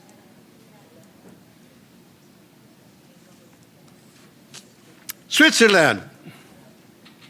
Habang ako po'y nasa Geneva, nagipagkumustahan po ako sa ating mga kababayan na nagtrabaho at naninirahan doon. Mr. President, kasama si Sen. Erwin, we held a meet and greet with Filipinos at the Philippine Consulate General Office, all thanks to Ambassador Carlos Soreta. Bukod sa mga problemang idinulog sa ating mga kababayan doon, ipinadala ko rin sa kanila ang kahalagaan o ipinaalala ko rin sa kanilang kahalagaan ng isinusulong kong Senate Bill Number 90 o OFW Financial Education Act na layo mabigyan ng sapat na kaalaman ng mga OFW sa pag-manage ng kanilang pera. Ito ay para rin masiguro na hindi sila malulubog sa utang at may maayos na buhay pagbalik sa Pilipinas pagkatapos mag-retire sa trabaho sa abroad. I can say, Mr. President, that Filipinos in Switzerland are in way better condition than Filipinos working in other countries. Kasi nga po, halimbawa sa Hong Kong, marami po sa mga kababayan natin ang nalulubog sa utang. In fact, tumataas po yung bilang ng suicide sa bansang Hong Kong sapagkat hindi po alam ng mga OFWs natin kung paano nila i-manage ang kanilang finances.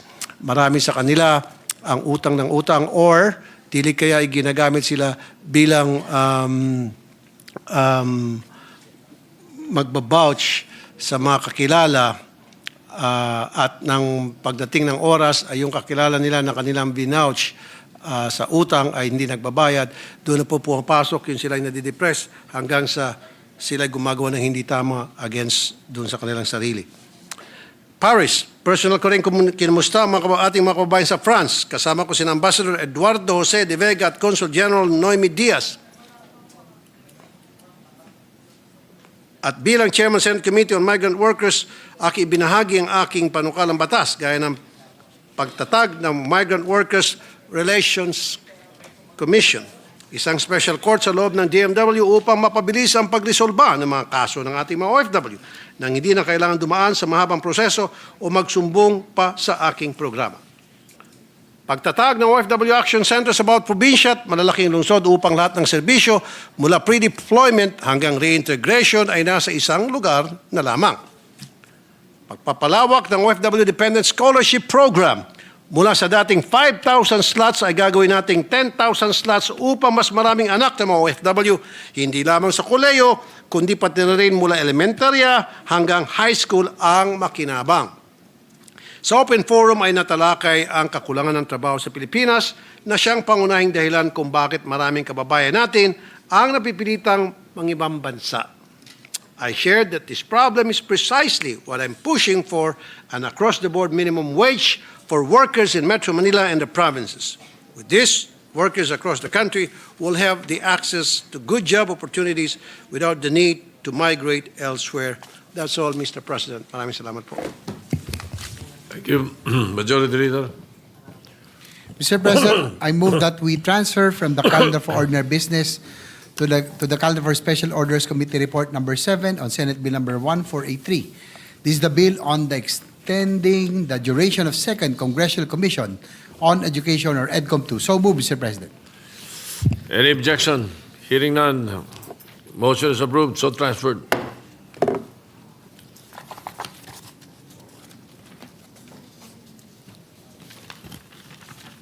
Mr. President, I move that we consider Senate Bill number 1483 under Committee Report number 7. Any objection? Hearing none, consideration of Senate Bill 1483 is now in order. The Secretary is directed to read only the title of the bill without prejudice to inserting into the records the whole text thereof. An act extending the duration of the Second Congressional Commission on Education, amending for the purpose Republic Act Number 11899, otherwise known as the Second Congressional Commission on Education, EDCOM 2 Act. Majority Leader. To sponsor the measure, I move that we recognize Senator Lauren Legarda, the chairperson of the Committee on Higher Technical and Vocational Education. So moved, Mr. President. Hearing no objection, Senator Lori Legarda is recognized to sponsor the measure.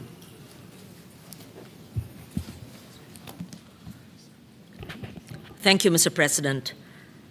Esteemed colleagues, I rise to sponsor Senate Bill number 1483 under Committee Report number 7, which seeks to extend the duration of the Second Congressional Commission on Education, or EDCOM 2, thereby amending Republic Act number 11899.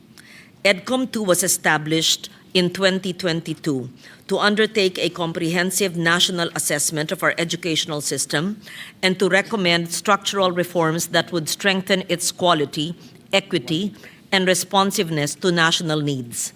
There is no doubt that the Commission has carried out this mandate in a manner that honors the intent of Congress.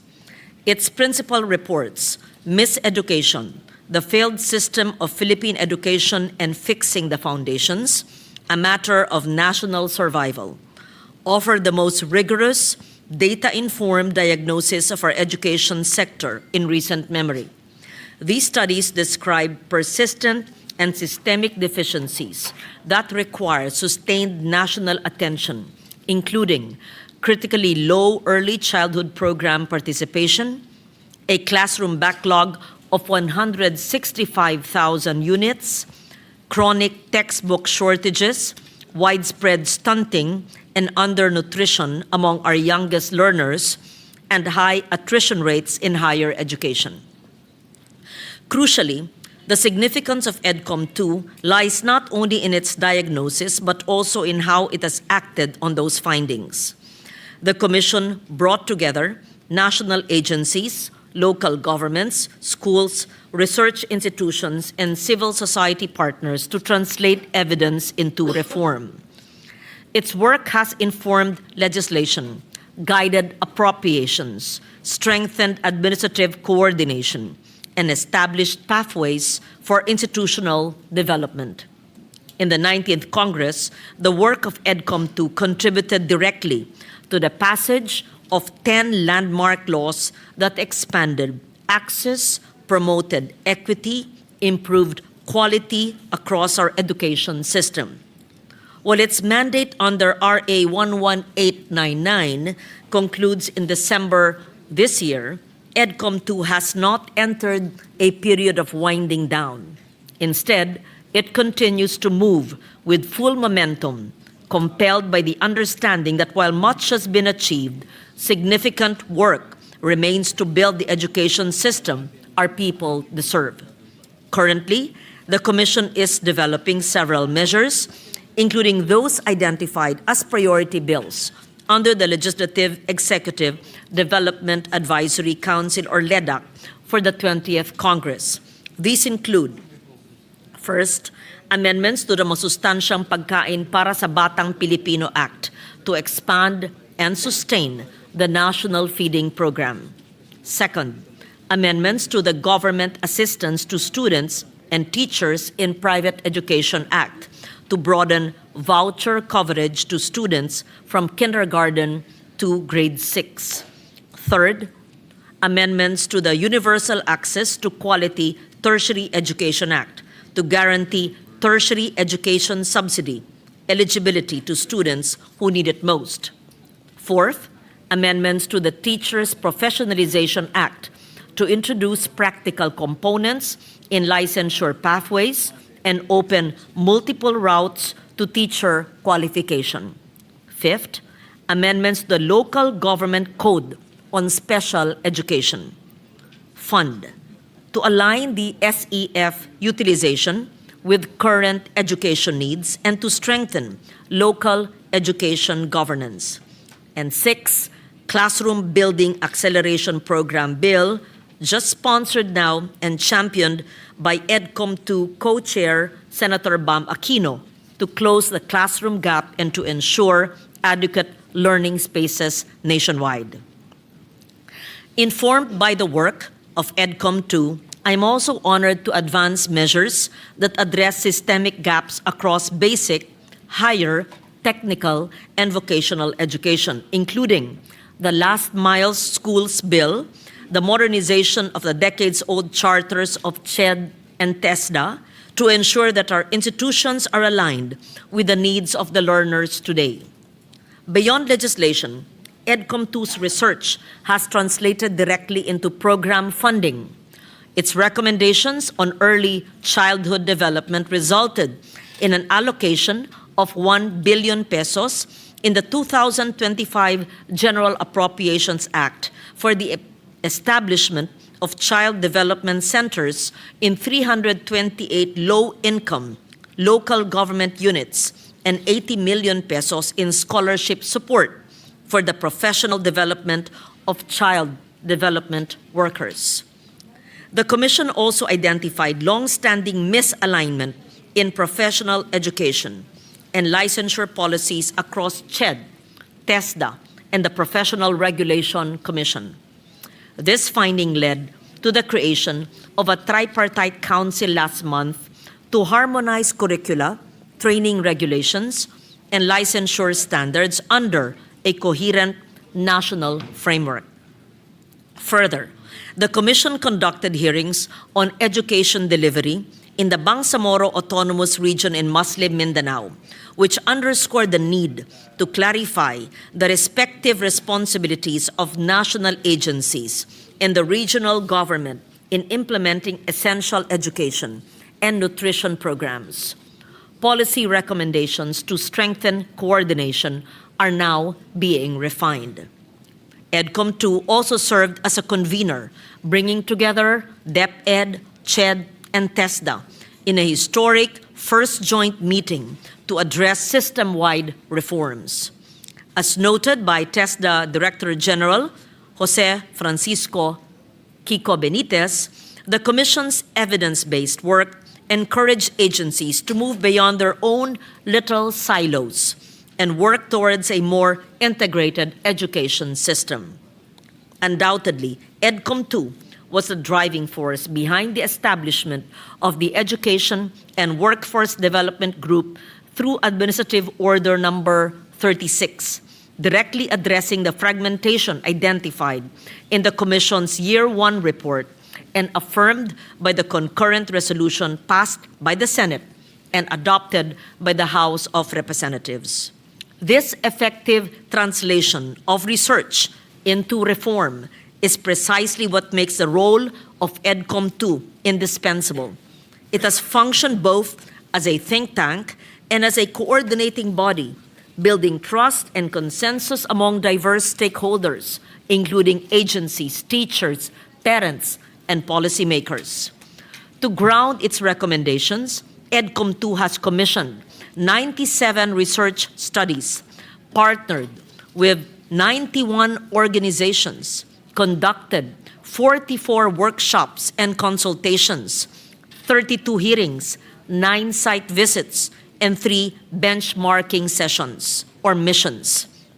This work was made possible through the dedication of its secretariat, led by its executive director, Dr. Carol Markey, and supported by its advisory council under the leadership of those who served as commissioners from both chambers of Congress, including this representation, together with Senator Sherwin Gatchalian, Joel Villanueva, Alan Peter Cayetano, Pia Cayetano, Chis Escudero, and Bam Aquino, as well as former Senators Sani Angara and Coco Pimentel, who served during the 19th Congress. While EDCOM2 is on track to submit its final report and the National Education and Workforce Development Plan as it completes its 3-year mandate, The sustained implementation of its policy recommendations requires continued oversight. The task before us is to ensure that reforms are fully institutionalized. This need for continuity was affirmed by our key education agencies, DepEd, CHED, and TESDA, during the hearing of the Committee on Higher, Technical, and Vocational Education on October 8, where they expressed clear support for extending the duration of EDCOM 2. For these reasons, I respectfully submit for the consideration of this August Chamber Senate Bill number 1483, extending the duration of EDCOM 2 for an additional 2 years or until December 2027. This will provide the necessary time to complete the remaining legislative measures and to ensure the institutionalization of coherent and lasting reform across the system. We are at a moment when progress is within reach. The work has direction. The coordination is in place. The momentum is real. It is only right, Mr. President, that we see it through. Maraming salamat po. Majority Leader. Mr. President, next to co-sponsor the measure, Senator Francis Kiko Pangilinan. I move that he be recognized. Senator Francis Pangilinan is recognized. Thank you, Mr. President. Thank you, distinguished Majority Leader. To our distinguished colleagues, I rise today to co-sponsor Senate Bill 1483 as per the committee report of our esteemed colleague, Senator Loren Legarda. Sangayon ako sa panukala niyang palawigin at palawakin ang mandato ng ating Second Congressional Commission on Education. Napakataas ng nakataya at napakalaki ng pagkakataon. Hindi abstract na mga pulisiya ang gawain ng komisyong ito. Ito ang araw-araw na realidad ng mahigit 24 na milyong estudyante, magulang at guro. Ito ang kinabukasan at pag-asa ng mga pamilya sa buong Pilipinas. Tungkol ito sa halos 20% ng buong populasyon ng ating bansa. Buhay ng isa sa bawat 5 Pilipino ang huhubugin ng mga pasya sa edukasyon. Hayaan ninyong ibahagi ko ang kwento ni Ginang Castro mula sa Cavite. Isang dating guro na may 3 anak. Lahat ng kanyang bagets ay dumaan sa K-12 program. Bawat isa pumili ng iba't ibang senior high school strand. Pero nalaman niya kamakailan sa private school na dati niyang pinagtuturuan, pinutol na ang strand ng humanities, accountancy at STEM sa grades 11 at 12. At 2 tracks na lamang ang nanatili, academic at tech pro. Sabi niya, nawala ang lahat ng pangako ng programa. Dapat sana tapos na at nagtatrabaho na ang mga anak ko. Tulad nung ako sa edad nila. Ngunit sa halip, nasayang ang panahong hindi na may babalik. Mga pagkabigo at pagluluksa sa kanyang kwento, tuition at baon sa dagdag na taon at yung maraming taon na hindi na mababawi. Para sa mga pamilyang tulad ng kay Ginang Castro, dapat manindigan ang komisyon. Samantala, maraming public school teacher ang iisa ang kwento.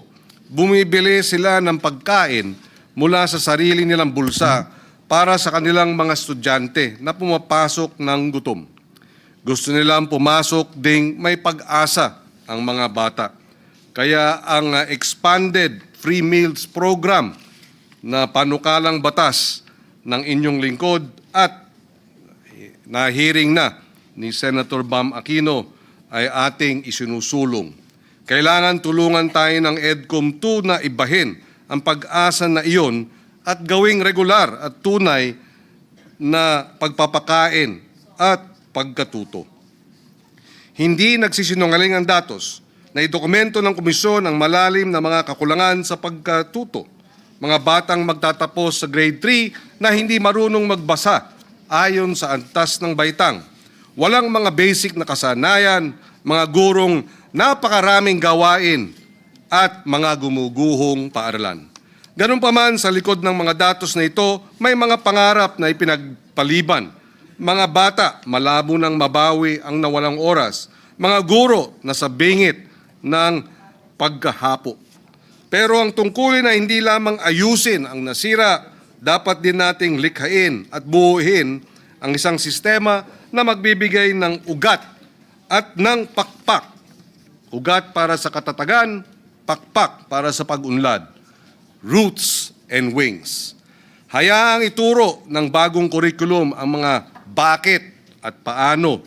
Hayaang matuto ang mga mag-aaral ng bayanihan, ang pamana ng ating lahi na nagsasama-sama sa krisis at pag-asa, sa hirap, sa ginhawa. Hayaang pag-aralan ng mga maritime school, hindi lamang ang foreign navigation, kundi ang mga gawain sa dagat ng ating mga ninuno na subok na ng panahon. Sa agriculture schools, bakit imported na binhi at chemical lang ang itinuturo? Pagsamahin natin ang global advances at ang likas na kaalaman ng mga magsasakang Pilipino, na karaniwan ay angkop sa ating lupa, sa ating klima, at sa mga hamon ng climate change. Malinaw ang ulat ng EDCOM 2. Tayo ay nasa krisis, ngunit nasa isang sangangdaan din tayo. Ipinakita sa ating ng komisyon kung saan nabigo ang polisiya. Ngunit itinuturo din ito ang daang pagsulong, pagtawag para sa mga foundational investments sa maagang literacy at nutrition. Nutrition nga raw ay foundational sa learning. Para sa updated at relevant din na curriculum, para sa mga better trained at better supported na mga guro, para sa isang whole of government action. Bigyan natin ang komisyon na ito ng oras, dagdag na kasangkapan at mas malawak na mandato para makumpleto ang mga gawaing nabanggit. Bigyan natin ng hustisya ang mga Castro at ang hindi mabilang na pamilya, guro at estudyanteng umaasa sa atin. Bilang pangwakas, alam nating lahat, pag namuhunan tayo sa edukasyon, namuhunan din tayo sa kinabukasan ng bawat Pilipino, namumuhunan din tayo sa kinabukasan ng Republika ng Pilipinas. For these reasons, Mr. President, I wholeheartedly co-sponsor Senate Bill 1483 and urge its immediate approval. Maraming salamat. Majority Leader. Mr. President, next to co-sponsor the measure, Senator Joel Villanueva. I move that he be recognized. Senator Joel Villanueva is recognized. Thank you, Mr. President. Thank you, Majority Leader. Mr. President, I rise to co-sponsor the measure extending the duration of the Second Congressional Commission on Education, or EDCOM 2. We'd like to put on record our sincerest thanks and gratitude to the sponsor, Senator Loren Legarda, for including Senate Bill number 103, filed by this representation, together with Senators Pia and Alan Cayetano and Escudero. Mr. President, as one of the commissioners of EDCOM 2, I have seen firsthand how the Commission has worked tirelessly to understand and fix what is broken in our education system. In just 2 years, EDCOM 2 has completed numerous research studies, consultations, and school visits nationwide. These conversations with teachers, learners, parents, and local leaders have helped us visualize and clearly define and describe the state of our education system, as well as the much-needed interventions.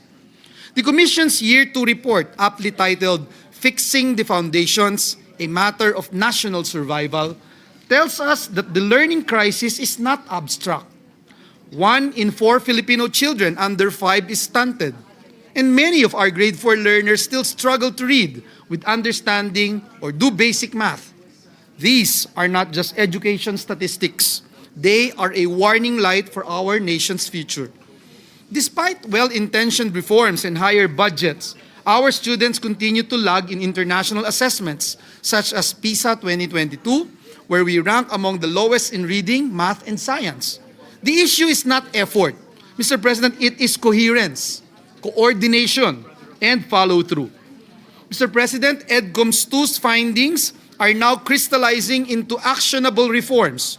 Reforms on teacher quality, early childhood education, curriculum relevance, and stronger alignment between learning and work. To stop now, Mr. President, would mean losing our hard-won momentum and the depth of consensus we have built across sectors. Mr. President, extending EDCOM's 2 mandate is not about prolonging a study.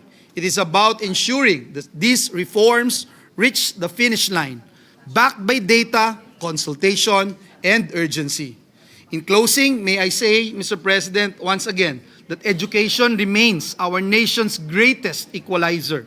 Let us give this commission the time it needs to finish the job so that every Filipino learner from preschool to professional life can truly thrive. Maraming salamat po, and may God bless us all.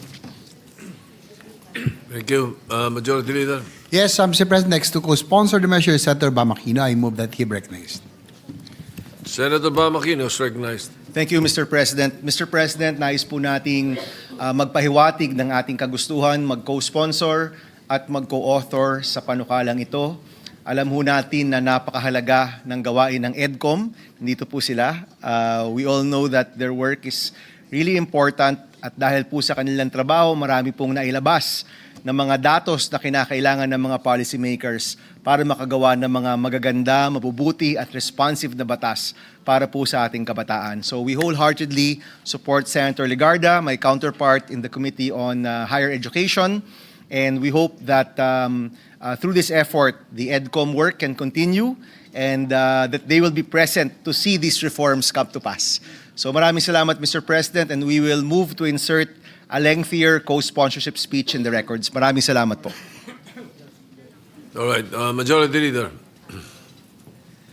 Next to co-sponsor the measure is Senator Risa Ontiveros. I move that she be recognized. Senator Risa Ontiveros is recognized. Salamat po, Mr. President. Mr. President, distinguished colleagues, magandang hapon po. Today, I rise to co-sponsor the measure extending the term and expanding the mandate of the Second Congressional Commission on Education, or EDCOM-2. As one of the authors of this proposed measure, I wish to thank our chair, Senator Lauren Legarda, for her leadership and steadfast commitment to ensuring the continuity and eventual institutionalization of the reforms initiated by EDCOM-2. EDCOM-2 is more than just a review of our education system. It is our collective national effort to ensure that Philippine education truly prepares our learners for the future. The expanded mandate of EDCOM-2 seeks to align our curricula, teaching, and assessments with global standards, improve infrastructure, resources, and teacher development, and update our national education agenda to fully integrate digital transformation, artificial intelligence with protocols and safeguards, and green innovations for a future-ready workforce. This measure is not only about global competitiveness. It is, first and foremost, about our people. Ang tunay na layunin ng reforma sa edukasyon ay ang pagpapaunlad ng ating human capital, isang haligi ng pambansang kaunlaran. When we strengthen education, we strengthen every Filipino's capacity to dream, to innovate, and to contribute to our country's progress. While the substitute bill does not adopt my earlier proposal to transition EDCOM-2 from policy formulation to executive action through the establishment of an education cabinet cluster, I fully acknowledge and welcome the creation of the Education and Workforce Development Group. Its mandate to align education and training with national goals, craft a 10-year development plan, streamline interagency efforts, and monitor reforms is a crucial step towards a coherent, responsive, and future-ready education and workforce system. Let us ensure that these reforms are not only written into law, but also felt in every classroom and community. Education remains our most powerful equalizer, ang pinakamabisang sandata laban sa kahirapan, at susi sa mas makatao at maunlad na kinabukasan.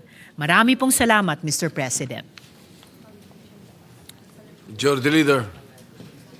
Yes, next to co-sponsor the measure, Senator Pia Cayetano. I move that she be recognized. Senator Pio Cayetano is recognized.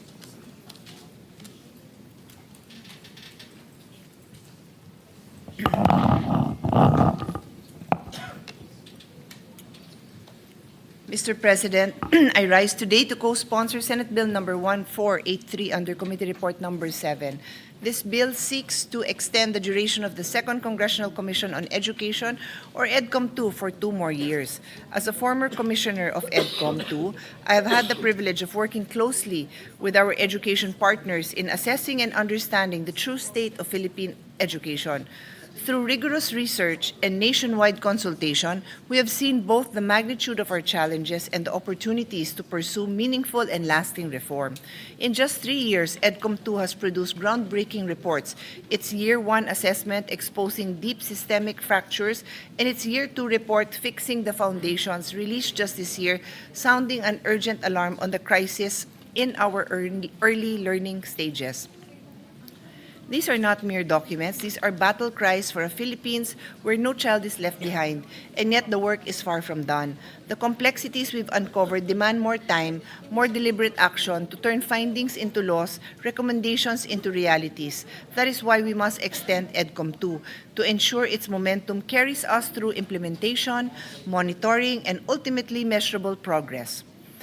EDCOM-2's latest insights, drawn from the 2023 National Nutrition Survey and corroborated by UNICEF data, reveal that 1 out of every 4 Filipino child is stunted. That's 23.6% of our youngest citizens suffering irreversible damage from chronic malnutrition before they even step into a classroom. These figures are not just statistics, they are a call to action. EDCOM-2 is also made it clear education reform begins with investing in people. We cannot expect our schools to deliver quality education if they lack the basic manpower to function effectively. EDCOM-2 found that about half of our public schools do not even have a full-fledged principal. Many schools are also lacking administrative officers, planning and development officers, and guidance counselors, the very positions that keep a school system running smoothly and support the well-being of both learners and teachers.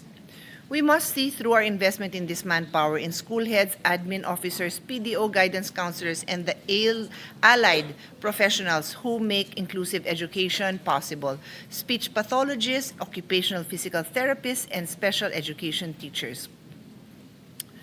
EDCOM-2's report highlights a persistent job skill mismatch in the Philippines, particularly among graduates of technical vocational programs, where nearly 2/3 end up in jobs unrelated to their training.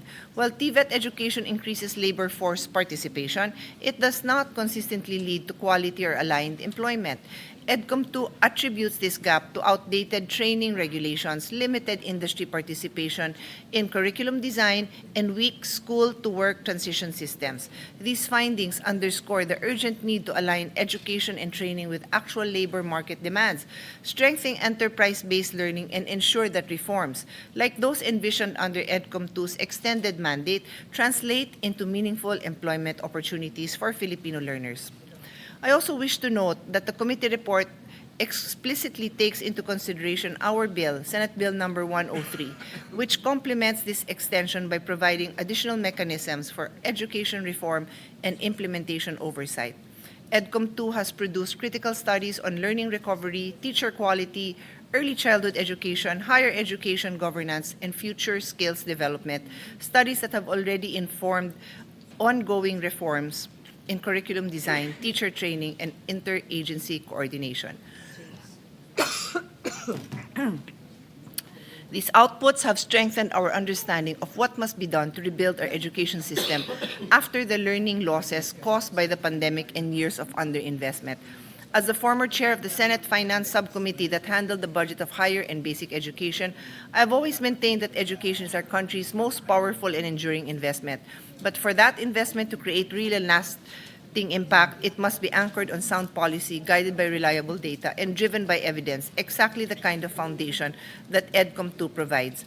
As chairperson of the Senate Committee on Sustainable Development Goals, Innovations and Futures Thinking, I view this extension as a reaffirmation of our commitment to SDG 4, quality education. Education is the foundation of all other goals, from gender equality to decent work, innovation, and inclusive growth.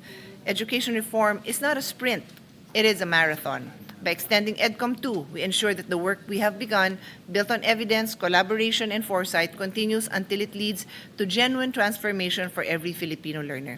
Let us give EDCOM 2 the time it needs to complete its mission and to carry forward the vision of a Philippine education system that is inclusive, future-ready, and world-class. Thank you, Mr. President.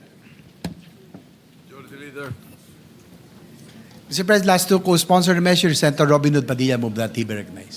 Senator Robin Padilla is recognized. Maraming salamat po, Ginoong Pangulo, at sa ating pinunong mayoriya. Assalamualaikum warahmatullahi wabarakatuh. Ginoong Pangulo, mga kasama ko mambabatas, magandang araw po uli sa inyong lahat.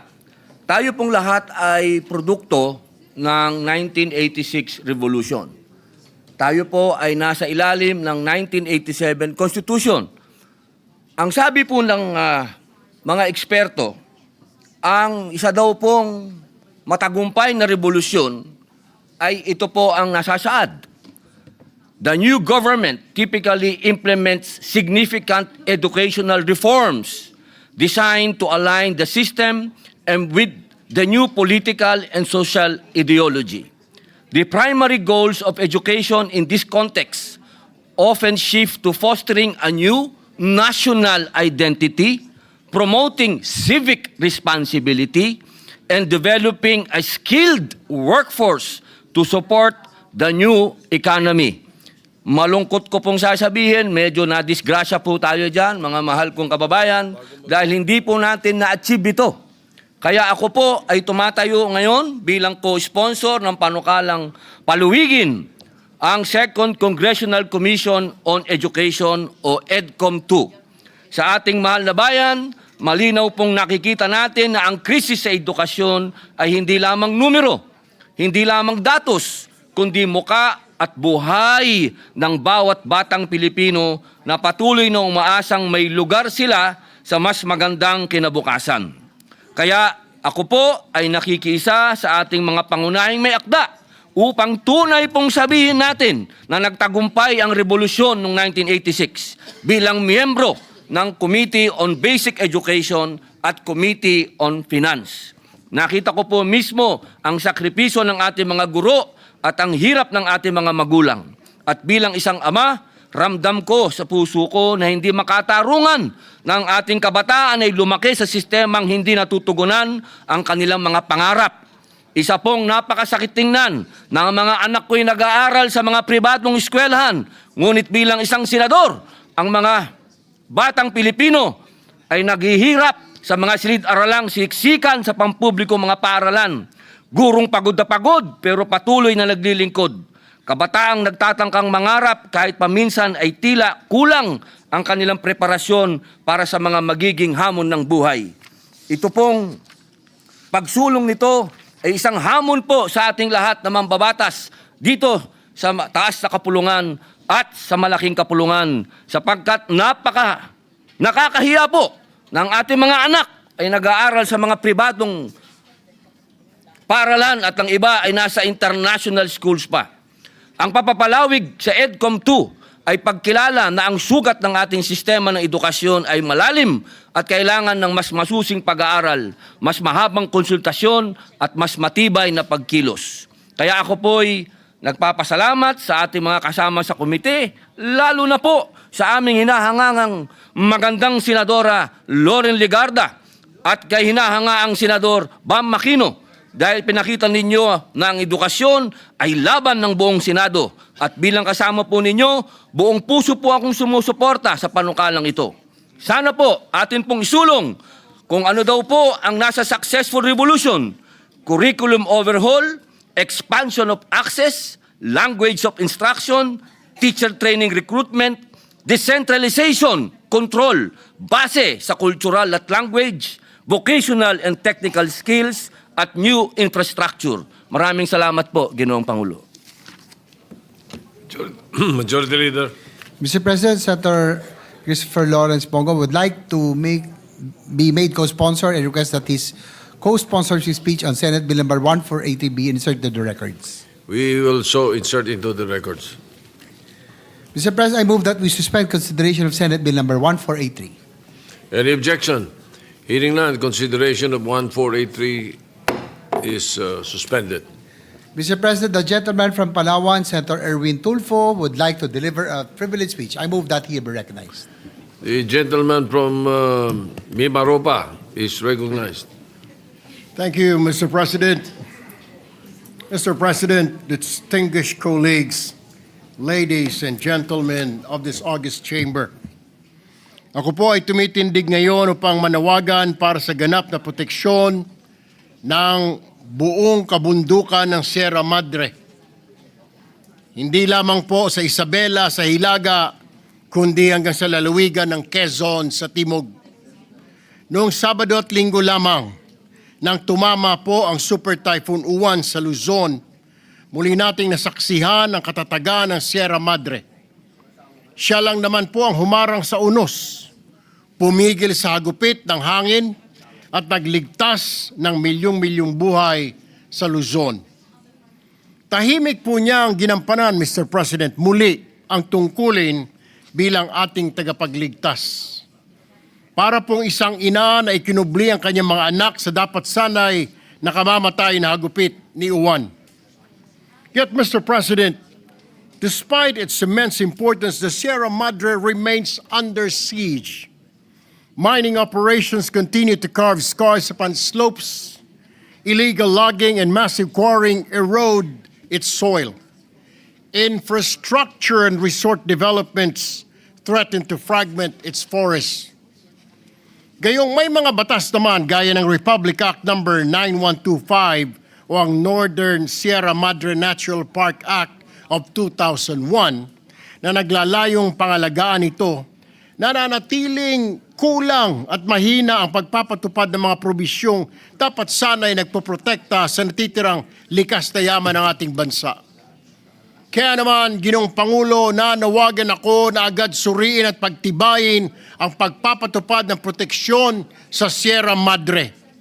Nararapat ang mas maigting na pagbabawal sa anumang mapaminsalang pagmimina, pagtutroso dito at pagtatayo ng lahat ng uri ng resort, bakasyunan man o permanenteng tirahan, kasabay na rin ang pagbibigay ng kabuhayang pangkalikasan sa mga katutubo at lokal na komunidad na tunay na tagapangalaga ng kalikasan.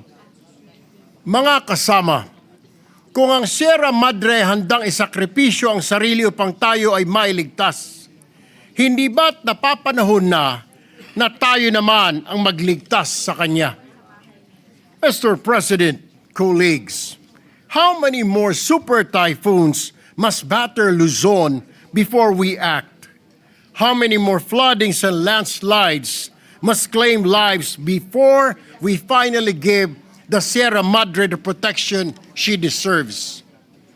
The Sierra Madre has saved Luzon countless times, from Typhoon Yolanda, Rolly, Paeng, and now Uwan. But who will save the Sierra Madre, Mr. President? It cannot speak for itself. It cannot march to this hall. It cannot plead for mercy against bulldozers and chainsaws. It relies on us, the people's representatives, to give it voice and legal protection. Ginoong Pangulo, mga kasama, ang Sierra Madre po ay buhay. Siya ang ating sandigan. Ngayon na ang panahon para ipakita na kaya rin nating ipagtanggol ang nagtatanggol sa atin. Kaya po, sasabihin ko, maraming salamat, Sierra Madre. Thank you, Mr. President. Thank you, my fellow legislators. Thank you. Thank you very much. Senator Erwin Tulfo, it is not only once that Sierra Madre has saved Luzon and the Philippines. Yes, Majority Leader. Yes, Mr. President, Senator Rafi Tulfo is seeking the floor for a manifestation of support. Senator Rafi Tulfo is recognized. Thank you, Mr. President. In line with the privileged speech of the Honorable Senator Erwin Tulfo, I would like to raise concerns on the protection of our environment, especially our protected areas. 3 years ago, I expressed my opposition over the Kaliwa Dam project because of the irreversible harm it will cause to the ecosystem of Sierra Madre and because of the affected indigenous communities. Several environmentalist groups further raised their concern on the threat to the lives of 100,000 residents once it's built, as it will be constructed within a zone of two active tectonic belts, the Philippine Fault Zone and Valley Fault System. At dahil nasita ang DNR, sinuspindi ang proyekto. Kung hindi pa nasita, tuloy-tuloy ang proyekto. Inamin ng DNR na hindi pa compliant ang proyekto sa zoning requirements. At the moment, may go signal na ulit sa Kaliwa Dam Project. Dahil ba nabaling na atensyon ng mga tao? Are the concerns of the indigenous people addressed? While the MWSS claimed that only half of the village will be affected, indigenous groups and villagers said the waters would submerge up to 90% of the village, as only houses situated 70 meters and above will be spared. Ito po ang matagal ko nang sinasabi at paulit-ulit. Ang ating DENR ay parati na lang pumapasok pag may kaguluhan na, pag may nadisgrasya na, pag may milyon nang nasira at marami nang namatay. Reactive at hindi po proactive ang ating DENR. Dapat po ang DENR una sa pagpigil ng pag-aabuso sa ating kalikasan. Pero hindi po ganitong nangyari. Kasi po, may nababayaran sa baba para mabigyan ng ECC. Pag walang nagreklamo, everybody happy. Pag may nagprotesta naman, hindi rin agad pinapansin hanggat hindi nag-viral o ma-pick up ng media o sa social media. Anong klaseng sistema meron po tayo? The problem with our environment, Mr. President, is that damages are often irreversible. Kaya dapat prevention ang priority natin, hindi rehabilitation. Dahil years and even decades ang kailangan to bring back any damage to our environment. And the cost is nowhere near any economic advantage that we can gain from some of the projects. And that is why we have the E-NIPAS Act, excuse me, or the expanded National Integrated Protected Areas System Act. These are areas that we recognize as sacred and need absolute protection. But from our experience as Kaliwa Dam, sa resort, sa Chocolate Hills at sa Mount Apo, at sa wind farm energy projects at sa Masungi, ang mga regulasyon ay optional. Depende kung magkaroon ng kadahilanan. Sa magkanong kadahilanan? In some ways. Ang mga environment compliance certificates ay nabibili, gaya ng mga birth certificates at diplomas dyan sa recto. I have discussed this matter with my fellow senators who are environment advocates, and they agreed with me that we must review the E-NIPAS Act. There's a need to instill better regulatory system. Community participation in the regulation must be strengthened. But just like infra project, it is the communities that point out irregularities. It is the community that has genuine concern for the environment. Furthermore, we should include in the prohibited and penalized acts the participation of government officials in the prohibited acts, because the violation of our environmental laws are never committed without the consent or cooperation of a public official. Given po yan palagi. Sa katotohanan, naipakita ko na po kung paano paglaruan ang mga miyembro ng DNR, PAMBI, NCIP at iba pang ahensya para makakuha ng kakayanang babuyin ang ating protected areas. While the right price and the right friends anything is possible. Meaning, walang imposible if the price is right. Oras na para bisitahin natin muli ang INIPAS at iba pang batas para wakasan ang ganitong klaseng bulok na sistema. With this, I commend and give my full support to the privileged speech of the good Senator Erwin Tulfo. Thank you, Mr. President. Majority Leader.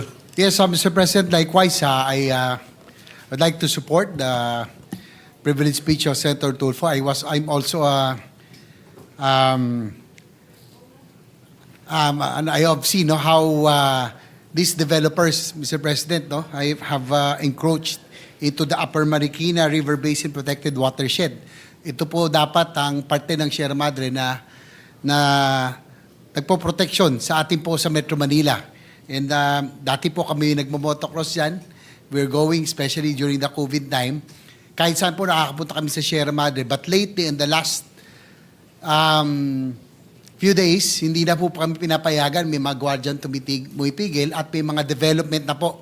Rest houses, subdivisions, and that is very alarming, Mr. President, because Sierra Madre, indeed, is our protector. And I have raised this issue several times during the budget hearings of DNR. And I hope that we will, given these two big storms, that we have seen how Sierra Madre protected Metro Manila and other provinces, I just hope that we will continue to pay attention and be focused on this, Mr. President. I'm a witness on what Senator Raffy Tulfo and Senator Erwin Tulfo have brought up, that there are indeed developments that are ongoing in what is supposedly a protected watershed.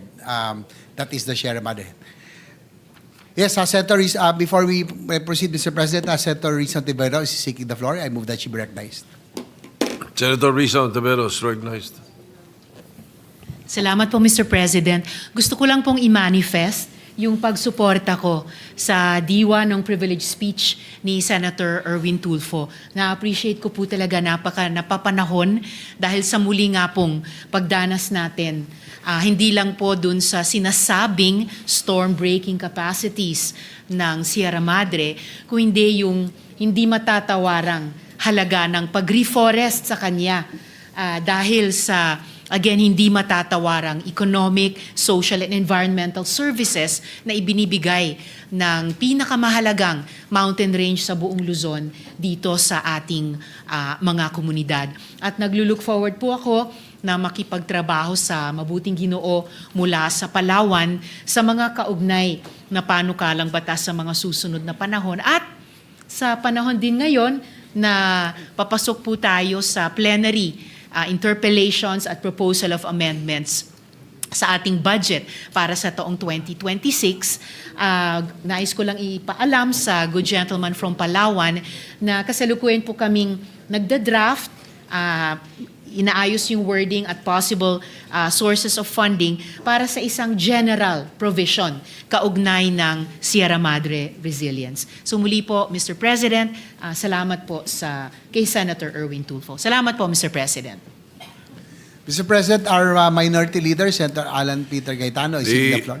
The Minority Leader, Senator Alan Cayetano, is recognized. Good afternoon, Mr. Senate President, our dear colleagues, and unang-una siguro, just as a manifestation and a thanksgiving sa ating Panginoon na yung nakita nating laki ng bagyo. Marami pa rin na pinsala, grabe pa rin ang tama sa ilan mga lugar. But if all of us who saw the pictures and comparing it with Yolanda, comparing it with the past storms, and then of course, yung bagyo din na pinagdadaanan natin sa corruption, I just wanted to express, thanksgiving sa Panginoon at sa lahat ng Pilipino na nagkaisa tayo during this time. Having said that, it does tell me one thing.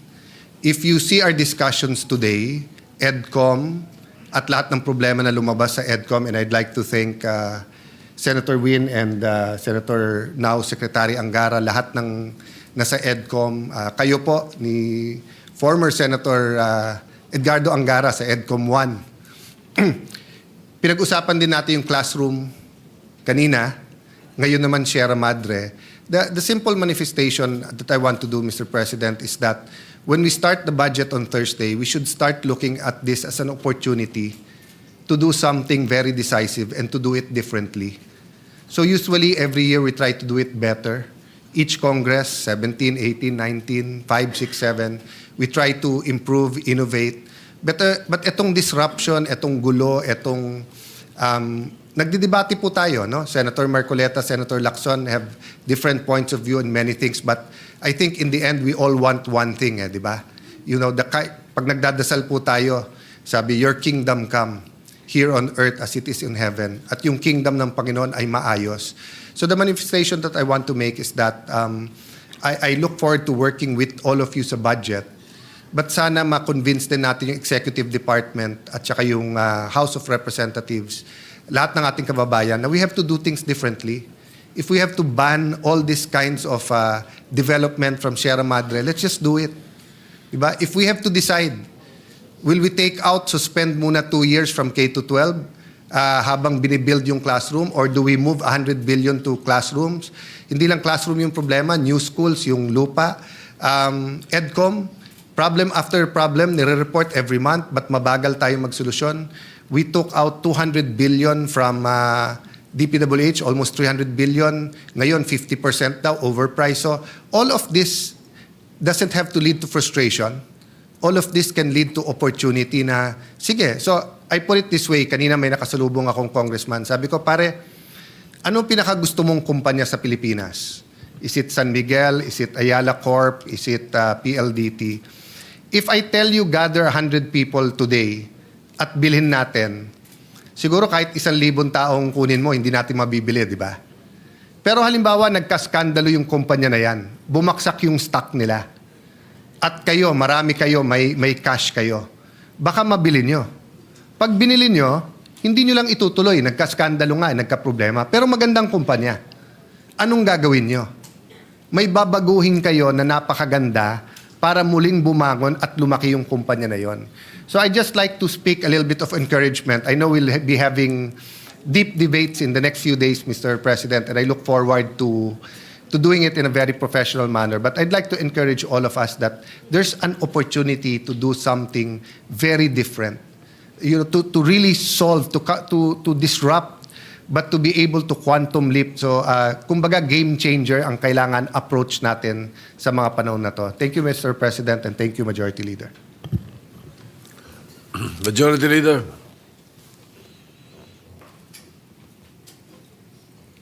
Mr. President, I move that we refer the privilege speech of Senator Erwin Tulfo and all the interpretation manifestation thereon to the Committee on Environment, Natural Resources, and Climate Change. Any objection? Hearing none, the motion is approved. So referred.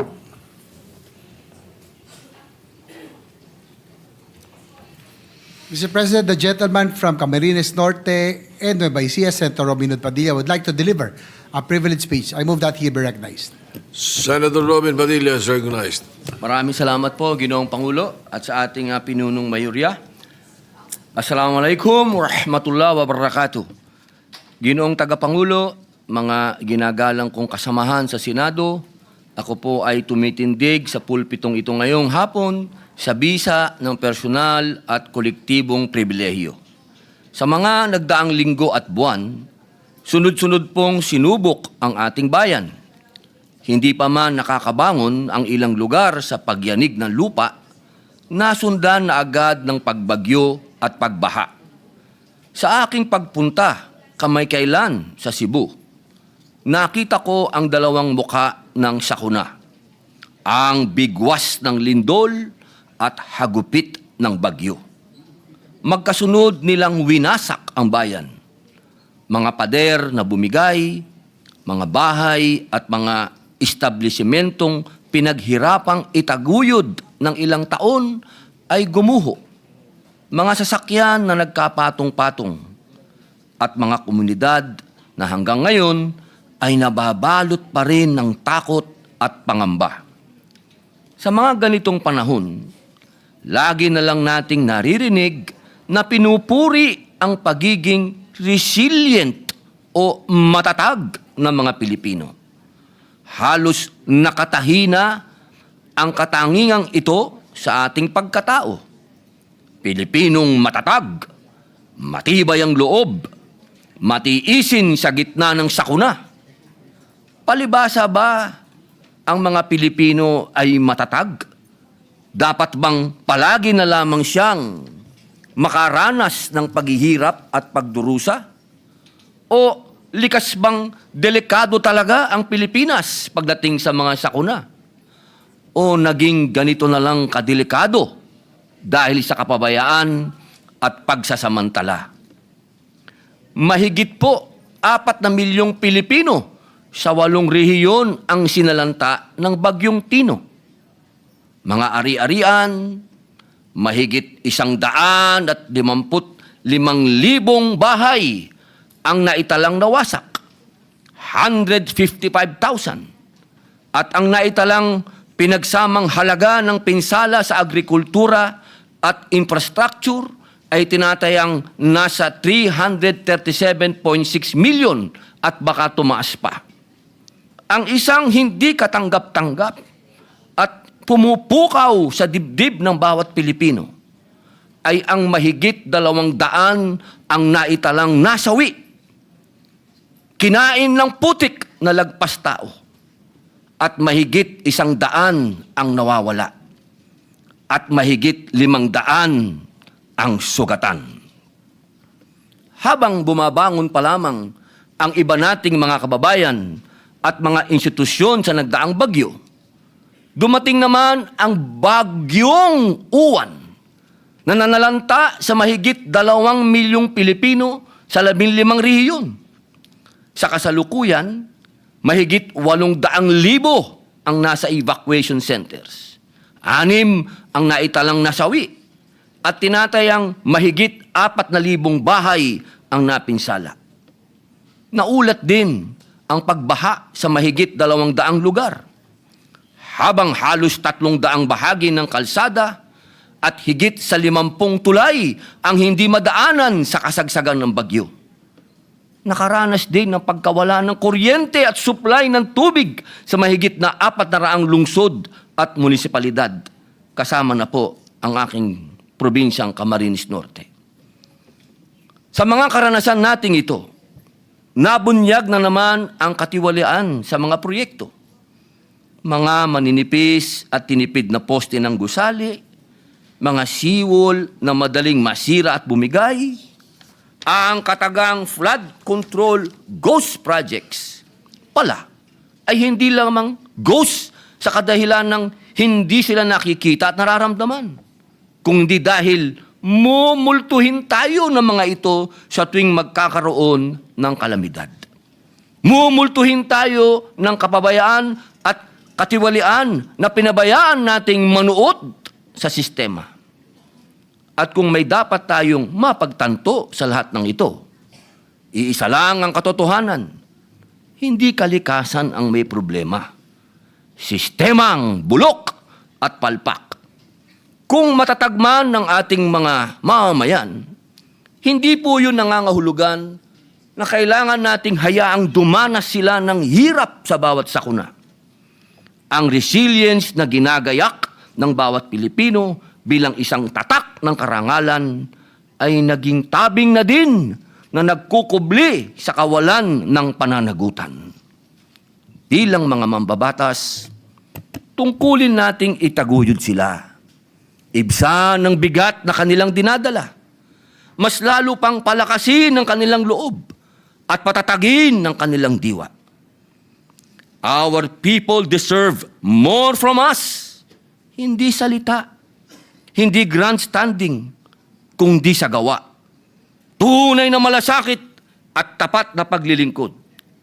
Kaya po noong Setyembre pa lamang, isinusulong ko na ang Senate Bill number 1299 o Mahiya Naman Kayo Act na naglalayong ganap na alisin ang ekwasyon, ang panghihimasok ng mga mambabatas sa pagtukoy, pagpopondo at pagpapatupad ng mga proyekto.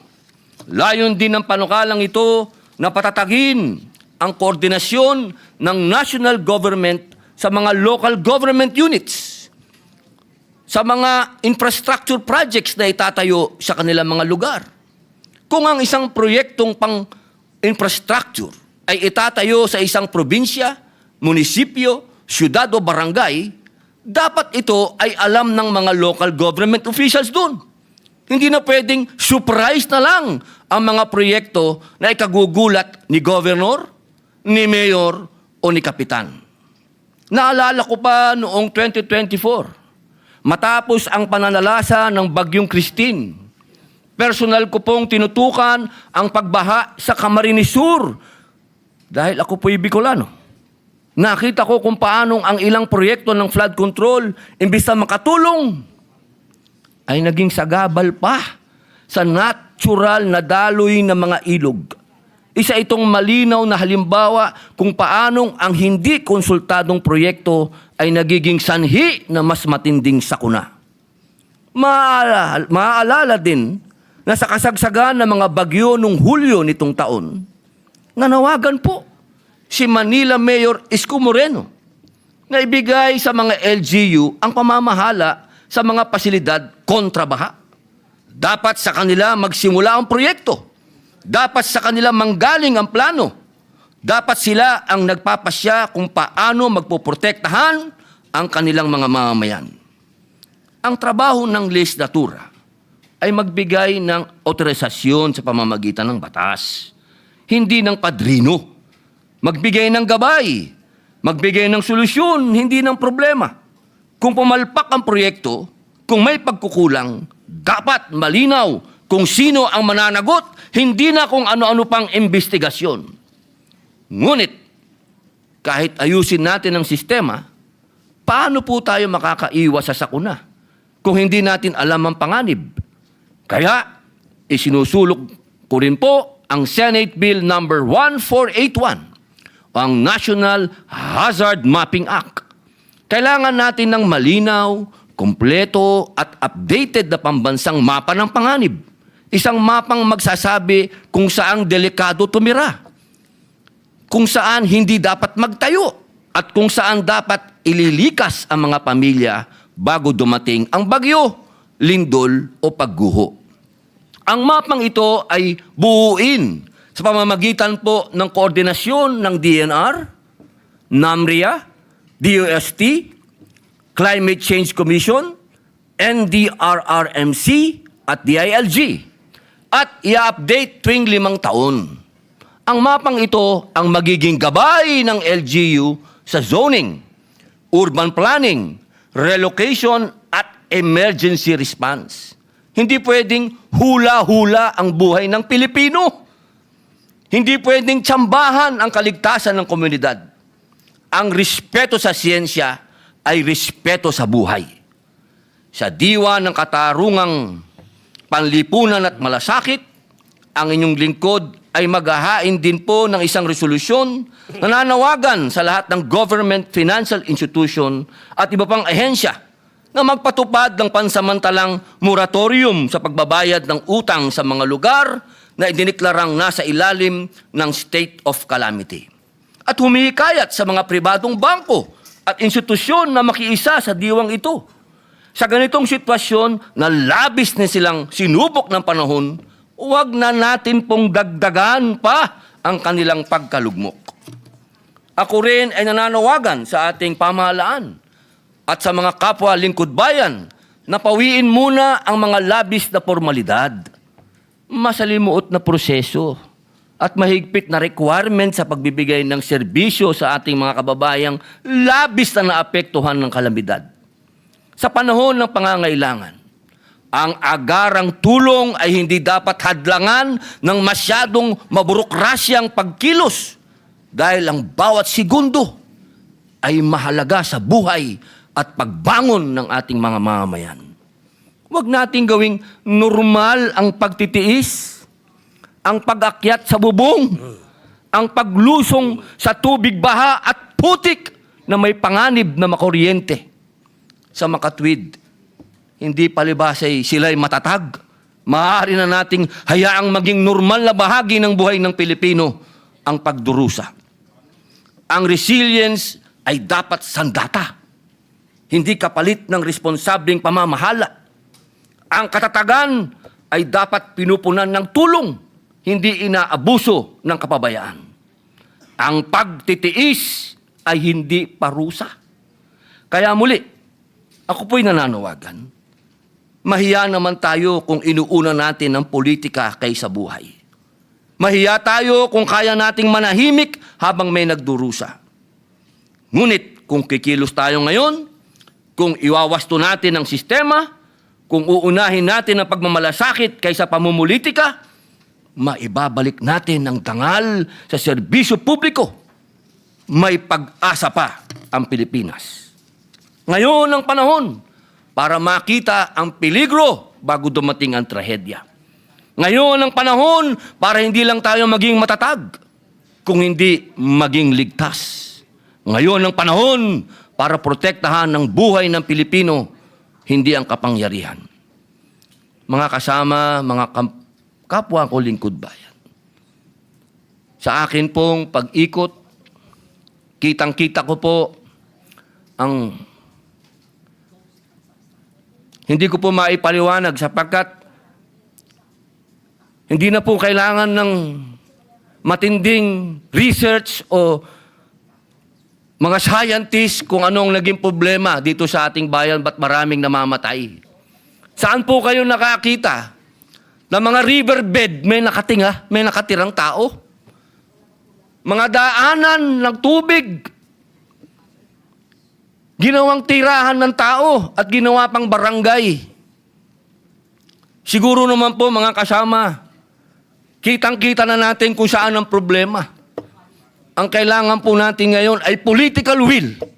Kailangan po natin talagang ipabatid sa ating mga kababayan na hindi po tinitiran ang riverbed at hindi po tinitiran ang mga ilalim ng tulay. Hindi po tinitirahan at hindi po pwedeng gawing barangay ang daanan ng tubig na inukit ng kalikasan. Yaang pong mga lugar na yan, sa matagal na panahon, 1,000 taon, yaan po ay daanan ng tubig. Kaya mga kasama, pagbutihin pa natin, dahil ka nga ng aking yumaong ama, ang tunay na karangalan ng tungkulin ay nasusukat hindi sa karangyaan ng posisyon, kundi sa malasakit, serbisyo, at pagsasakripisyo ng sarili para sa pinaglilingkuran. Maraming salamat po. Majority Leader. Mr. President, I move that we refer the privilege speech of Senator Padilla to the Committee on Environment, Natural Resources, and Climate Change. So move, Mr. President. Any objection? Hearing none, so referred. Mr. President, the Jetta lady from Antique and Malabon, Senator Lauren Legarda, would like to deliver a privilege speech. I move that she be recognized. Senator Lauren Legarda is recognized. Thank you, Mr. President. At the outset, I would like to commend our colleague Senator Erwin Tulfo for his privileged speech and Senator Robin Padilla as well, both their privileged speeches on the environment and how we must nurture nature. So count this, Mr. President, as strike 3 on the environment. Typhoons Tino and Uwan had claimed hundreds of lives. Typhoon Tino, 232 lives and affected over 4 million Filipinos. Typhoon Uwan, still unfolding, has already left more than 6 dead and displaced 2.4 million. Cebu and Negros were the worst, with 150 fatalities for Cebu, followed by Negros Occidental with 42, Negros Oriental with 21. These tragedies hit close to home, barely 2 months after a 6.9 magnitude quake in the same region that claimed 79 lives. This is nature speaking to us clearly. Our growth has outpaced our safeguards. Beyond the natural calamities, unchecked mining and reclamation, deforestation and illegal logging, unregulated construction, uncontrolled urban sprawl into no-build zones, poor solid waste management, corruption in infrastructure, and government clearances have eroded the very foundations of safety and sustainability, including The fact that we do not follow the no-build zones, that we do not follow the NAMRIA maps where it clearly dictates where to build and not to build.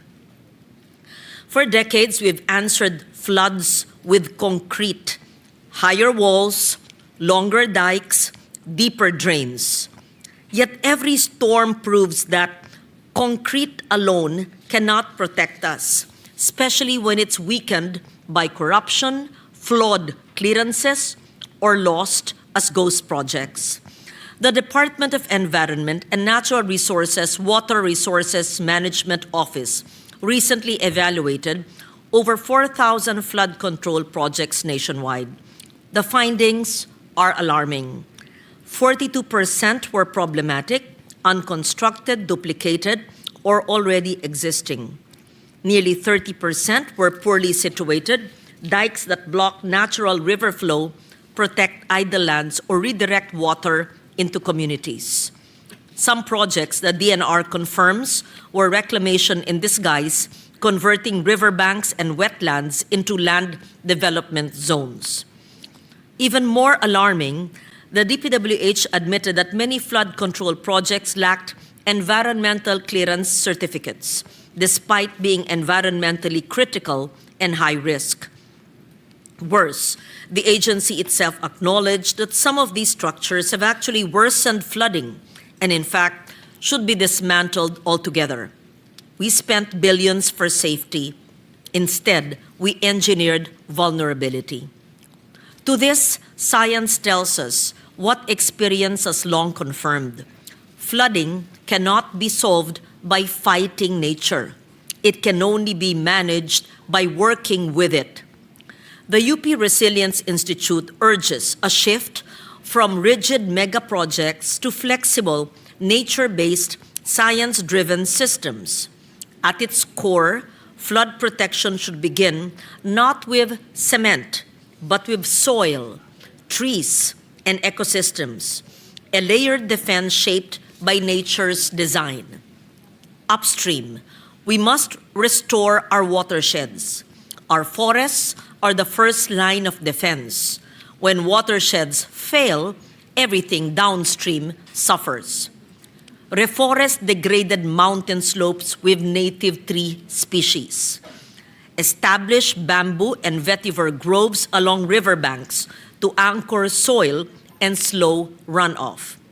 Encourage small catchment ponds and contour farming to retain rainwater and reduce erosion. Protect existing forests from illegal logging, mining, and encroachment. Along our rivers, we must restore their room to breathe, reconnect floodplains, and rehabilitate riparian buffers. Restore wetlands that once acted as natural sponges, absorbing excess water during storms. Replace hard concrete embankments with eco-engineered alternatives. Gabions and coconuts reinforced with deep-rooted vegetation that stabilize slopes naturally while supporting biodiversity. Stop converting riverbanks into commercial or residential zones. In our cities, we must allow water to find safe paths instead of forcing it underground.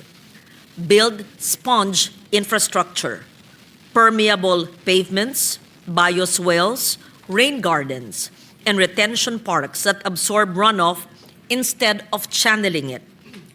Promote green roofs, urban tree planting, and household rainwater harvesting systems. Enforce strictly the Ecological Solid Waste Management Act because every clogged canal begins with a single piece of plastic carelessly discarded. Respect and observe the National Building Code's no-build zones and follow the NAMRIA maps, which is said to have been distributed to all local government units. Stop granting exemptions for politically connected persons. And along our coasts, we must bring back the mangroves and seagrass beds that shield us better than any seawall ever could. To make this happen, governance must evolve as much as our climate has. Agencies must act as one under a unified, integrated flood management and river basin framework, with support from local governments, academic institutions, and local communities. The DPWH must align all flood projects with DNR WRMO's satellite validation database before approving or funding any new structure. Equally vital is the use of multi-hazard maps, integrating flood, landslide, earthquake, and storm surge risks to guide all planning and infrastructure decisions. These maps are not for mere academic exercise. Without them, we build where water should flow and settle where danger waits. They must be regularly updated with satellite data used by all agencies and LGUs and made public to ensure accountability and preparedness. All future projects must be science-based, risk-informed, and climate-aligned, not politically convenient or politically determined. It must follow the stream of water based on master plans, river basins, not determined by politically determined districts. We must also enforce what already exists: the Clean Water Act, the Ecological Solid Waste Management Act, the National Building Code's no-build zones, and the NAMRIA maps. When told to evacuate, let's not wait. Never risk lives or our rescuers' lives. Penalties must be maximized for those who steal amid calamity, before or after. Floods are not acts of God when negligence is written into the blueprints. But governance is not only about agencies that comprise government. It is instead our people. We must remind our citizens that resilience begins at home. Do not throw waste into canals, rivers, or streets, or waterways. Hindi po basura ang ating kapaligiran. Do not obstruct waterways or build structures in riverbeds, drainages, or canals. Hindi po dapat linalagyan ng anumang struktura ang daluyan ng tubig. Support barangay-level waste segregation programs. The barangay is the front line of environmental protection. Gradually reduce reliance on single-use plastics. In fact, I refiled the measure to ban single-use plastics, and some local government units have already passed local ordinances. Participate in community-based tree planting, note native trees, river cleanups, and disaster preparedness drills. Needless to state, every dike that collapses is not only a failure of construction, it is a failure of imagination. At the end of the day, flood control should not be measured by how many walls we build, but by how many lives and ecosystems we protect. The legacy of Tino and Uwan should not be another round of bidding for quick repairs, but a nationwide realization that resilience cannot be engineered slowly by concrete. It must be grown, restored, and sustained. We cannot keep reacting to typhoons or floods. We must live with them wisely, with foresight, science, and the guidance of nature. Harmony begins where greed ends and where governance works with nature. At the end of the day, Mr. President, the best flood control is nurturing nature, protecting our watersheds, protecting our forests and not logging them, and protecting the mangroves that are the best buffer and defense against storm surge. Thank you, Mr. President. Majority Leader. Mr. President, I move that we refer the privileged speech of Senator Legarda to the Committee on Environment, Natural Resources, and Climate Change. Any objection? Hearing none, so referred. Mr. President, I move that we proceed with second additional reference of business. Paano si ano? Hindi, paano si Bing? Ha? Pagod siya? Meron pa. Alright. Okay, the Secretary will proceed with the second additional reference of business. Second additional reference of business, committee reports. Committee report number 8, submitted by the Committee on Social Justice, Welfare and Rural Development on Senate number 155 by Senator Tulfo E. An act simplifying the documentary requirements for accessing government financial assistance and for other purposes, recommending its approval with amendments, sponsor Senator Tulfo E. To the calendar for ordinary business. Committee report number 9, submitted by the Committee on Social Justice, Welfare and Rural Development, Senate number 254 by Senator Tulfo E. An act penalizing selective, discretionary, and discriminatory acts in the delivery of social protection programs, recommending its approval with amendments, sponsor Senator Tulfo E. To the calendar for ordinary business. Majority Leader.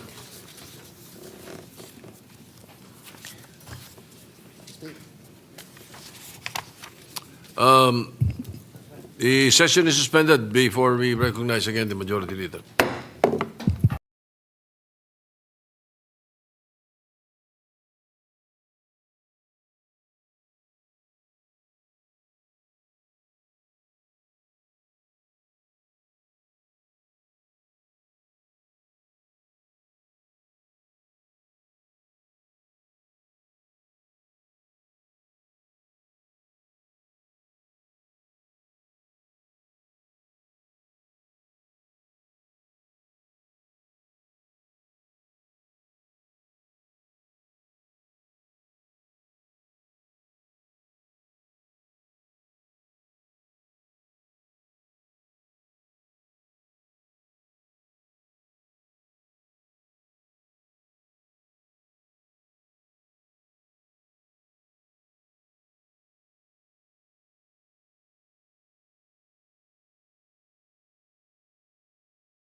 Mr. President, Majority I move that we transfer from the calendar for ordinary business to the calendar for special orders committee report number 8 on Senate Bill number 155.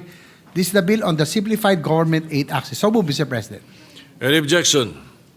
Hearing none, motion is approved. Mr. President, I move that we consider Senate Bill number 155 under committee report number 8.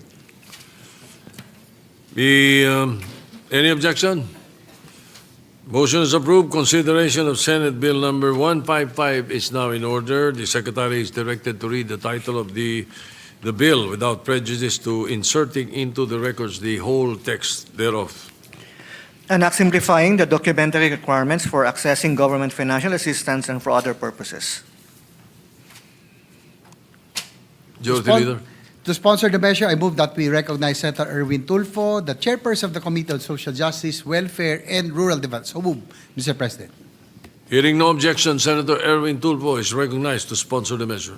Thank you, Mr. President. Mr. President, my dear colleagues, today I rise before you to sponsor a measure that aims to make government assistance accessible not only in law but in practice. I humbly seek your support for the passage of Senate Bill number 155 under Committee Report number 8, an act simplifying the documentary requirements for accessing government financial assistance and for other purposes. This measure seeks to remove one of the most persistent barriers faced by millions of Filipinos, the burden of unnecessary and excessive documentary requirements. Alam po natin na sa bawat programang pangayuda ng pamahalaan mula sa medical assistance, burial assistance at iba pang financial assistance, ang isa sa mga pangunahing reklamo ng ating mga kababayan ay ang sandamakmak na hinihinging requirements bago mabigyan ng ayuda. Birth certificate, barangay clearance, certificate of indigency, certificate of residency. Minsan kailangan pa ng photocopy, notary public certification from multiple offices. Hingi lang po ng konting ayuda, kailangan pa po ng diploma, kailangan pa po ng mga kung ano-ano pa, marriage contract. Sa proseso pa lang na yan, ubos na po ang oras, pamasahe at lakas ng mga Pilipinong higit nangangailangan ng tulong. Mr. President, my dear colleagues, our goal is simple: to bring government assistance closer to Filipino people without drowning them in bureaucracy. The people who need help the most are often the ones who struggle to make complex, burdensome paperwork. Many of them don't have IDs, residence certificates, or proof of income because poverty makes it hard for them to get these documents. It is not enough to have programs in place. We must remove red tape that bars access to them. The process should be compassionate, not bureaucratic. Hihingi lang po ng pampalibing 5,000 ang ibibigay ng pamahalaan, kailangan pa ng katakot-takot na papeles. Kung kailangan niya na pong dalhin ang baul para sa mga papeles na ito ay kailangang dalhin daw.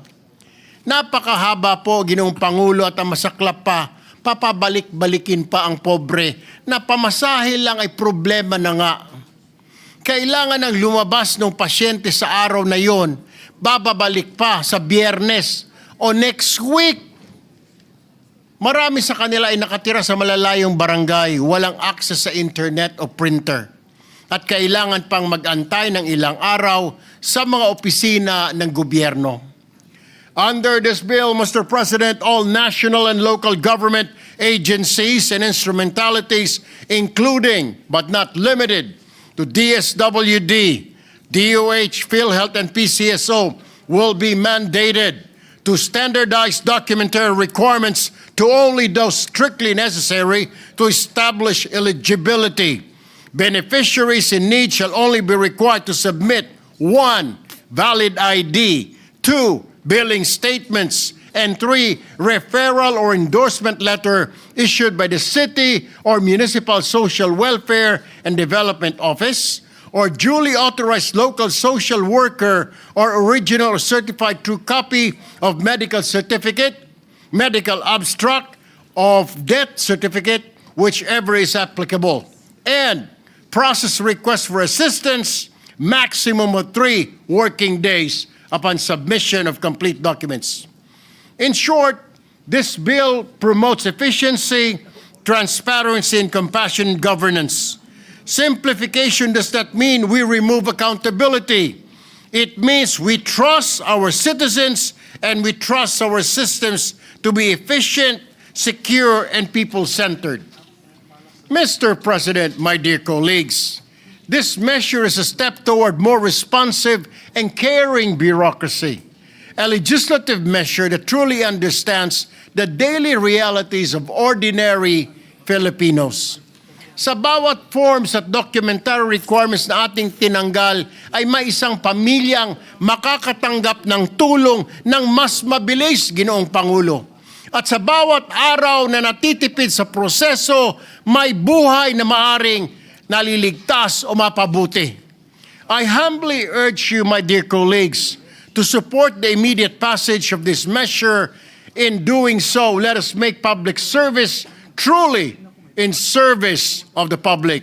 Maraming salamat po, Mr. President. Thank you, my dear colleagues.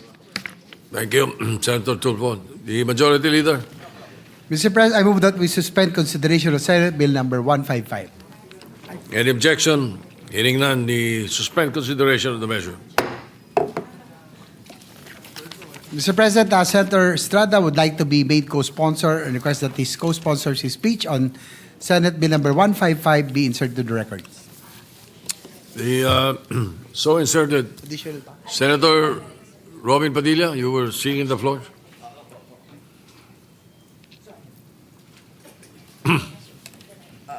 Likewise, Mr. President, before we proceed to the third additional reference, let me congratulate our Majority Leader for receiving the Grand Cordon of the Order of the Rising Sun. Congratulations. Arigato. Oh, Deno. Congratulations. Senator Padilla, you were seeking the floor. Ano po yun? Maraming salamat po, Ginoong Pangulo. Nais ko lamang pong batiin ang ating pong una, siyempre po, si Senator Erwin Tulfo doon po sa kanyang talumpati patungkol po sa pinagdadaanan ng ating mga kababayan sa paghingi po ng tulong sa gobyerno. Totoo po ito. Kaya po minsan, nanggagaling na po sa bulsa ko. Minsan, dahil sa dami po nang inihingi, ako na lang po ang nagbibigay. Kaya ako po yung nagpapasalamat at isip po ito ng ating dating kalihim po ng DSWD. Dahil siya lang po talaga ang magsasabi ng katotohanan dito. Kaya binabati ko po siya. Pangalawa po, nais ko pong batiin ang bagong samurai.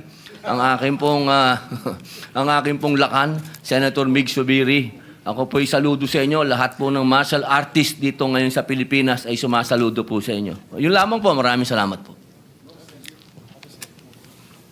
Yes, Majority Leader, the Thank you, original Mr. one.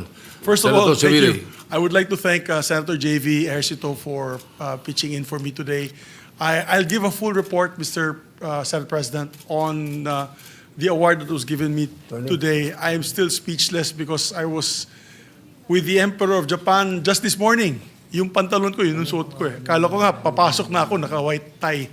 Sabi ko, dire-diretso na ako, nakasama yung mga award. But he gave his deepest and sincerest condolences to the death of the Filipinos that died these last two typhoons. And that really touched my heart, Mr. President. So I'll put my thoughts on paper and deliver a report to the Senate, hopefully either the next couple of days or by Monday. I'm also waiting for the official photo. Baka walang maniwala sa akin. But I'm happy that I'm here in the Senate. And thank you, Mr. President, for your patience. Maraming salamat po. Thank you. All right.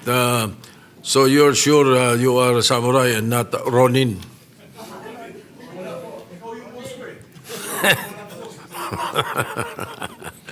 Again, omedeto. Congratulations to our Majority Leader.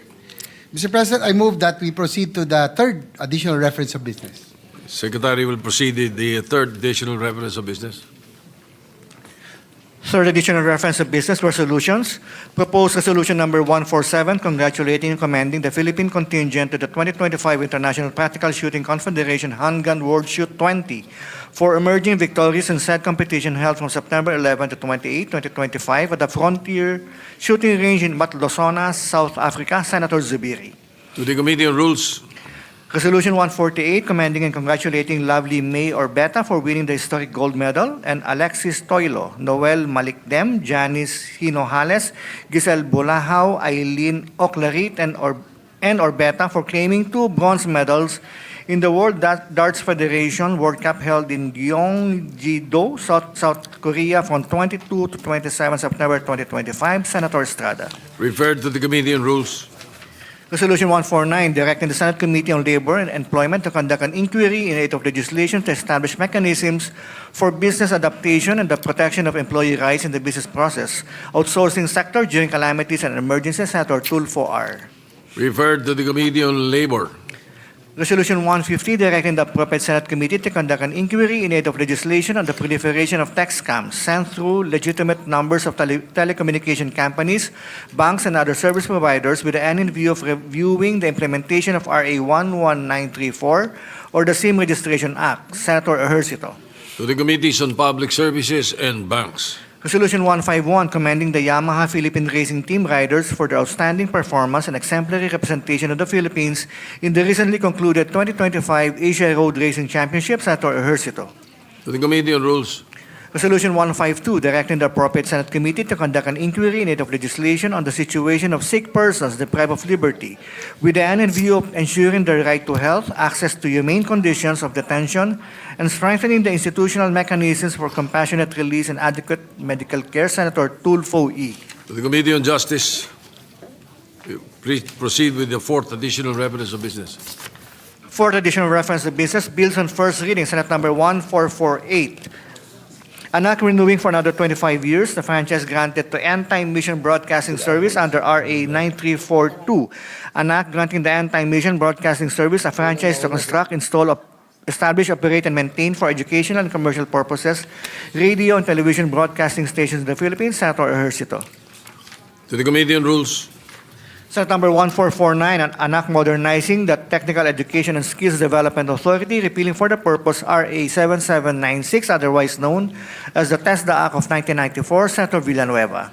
To the Committees on Higher Education, Civil Service, and Finance. Senate number 1450, an act abolishing the imposition of value-added tax, amending for the purpose the National Internal Revenue Code of 1997 as amended. Senator Padilla. Referred to the Committee on Ways and Means.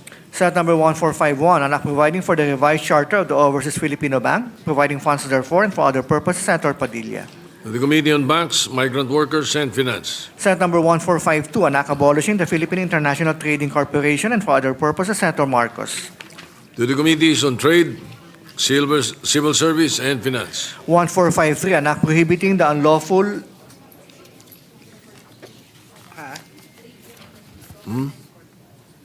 trade. Civil Service, Trade, Civil Service. Ay, bakit ganon? Ano tama yun? Yun tama, sir. Government corporation. Pareho kami na Okay. Government, mali ito. It should be referred to the Committee on Government Corporations, Civil Service. Civil Service, and Finance. Senate number 1453, an act prohibiting the unlawful lending, borrowing, or fraudulent use of licenses, permits, and other concessions granted by the state, providing penalties therefore and for other purposes. Senator Tulfo E. Referred to the Committee on Justice.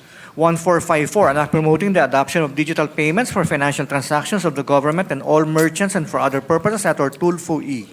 To the Committees on Banks and Finance.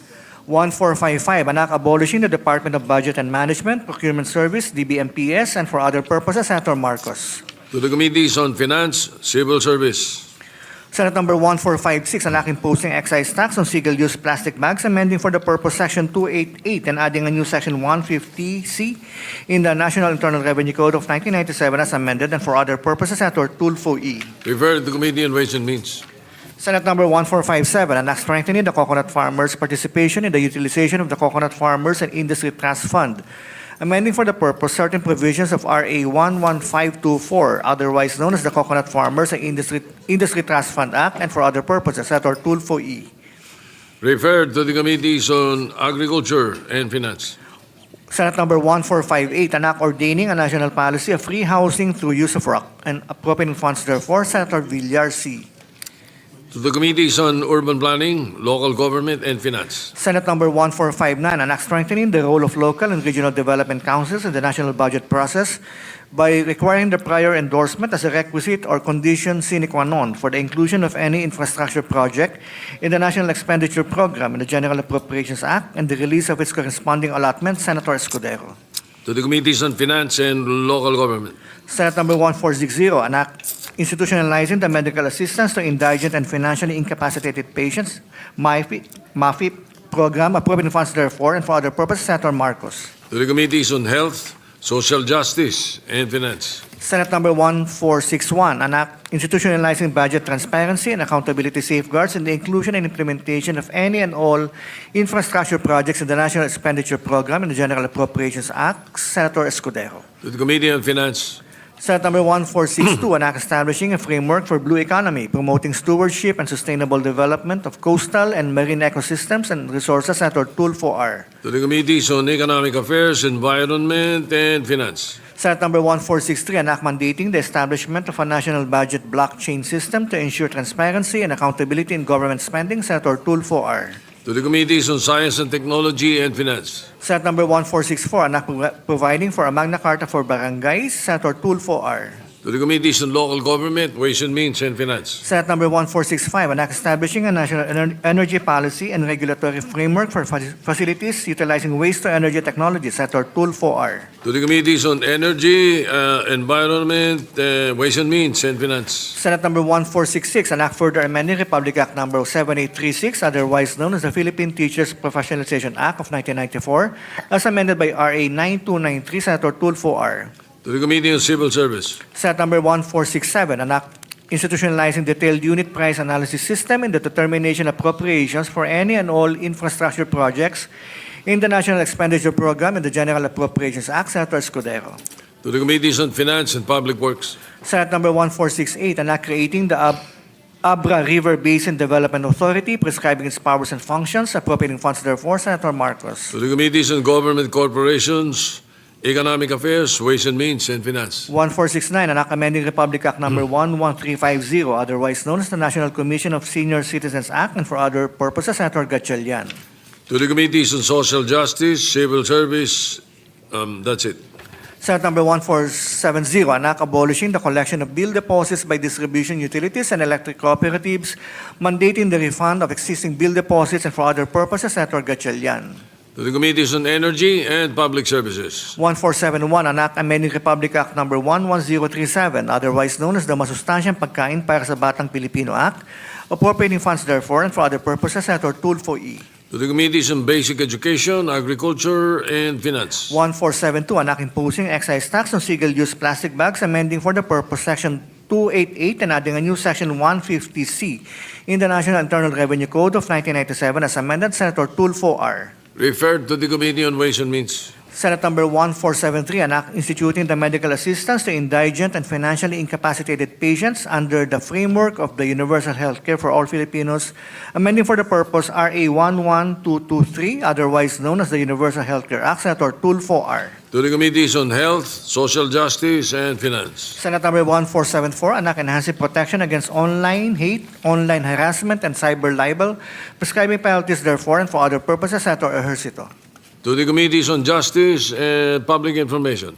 Senate Number 1475, an act establishing the National Framework for Water Resource Management and creating the Department of Water Resources Management and the Water Regulatory Commission, defining their mandate, powers, and functions, appropriating funds therefore and for other purposes, Senator Ejercito. To the Committees on Public Services, Civil Service, Ways and Means and Finance. Senate Number 1476, an act ensuring the welfare and protection of business process outsourcing workers in the Philippines, Senator Ejercito. Referred to the Committee on Labor. Senate Number 1477, an act strengthening the Energy Regulatory Commission, amending for the purpose Sections 38, 39, 40, 41, 43, 44, 45, and 46 of RA 9136, otherwise known as Electric Power Industry Reform Act of 2001, Senator Ejercito. To the Committees on Energy and Public Services. Senate Number 1478, an act providing discounted or waived fees and charges to indigent job seekers in the issuance of certain pre-employment documents issued by government agencies, Senator Ejercito. To the Committees on Labor, Social Justice. Senate Number 1479, an act regulating and modernizing the practice of medical technology in the Philippines, repealing for this purpose RA 5527 as amended, providing funds therefore and for other related purposes, Senator Ejercito.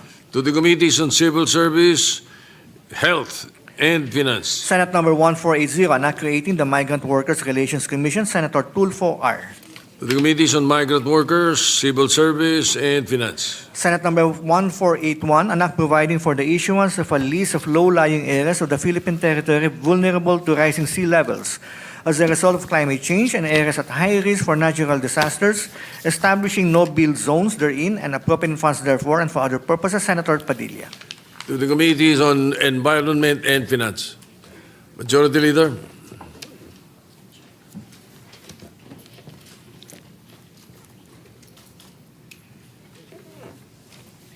Mr. President, Senator Ligarda would like to be made co-sponsor. Request that her co-sponsor's speech on Senate Bill number 155 be inserted into the records. So inserted into the records. Mr. President, I move that we adjourn the session until 3 o'clock in the afternoon of Wednesday, November 12, 2025. Any objection? Chair hears none. The session is adjourned until 3 o'clock in the afternoon of Wednesday, November 12, 2025.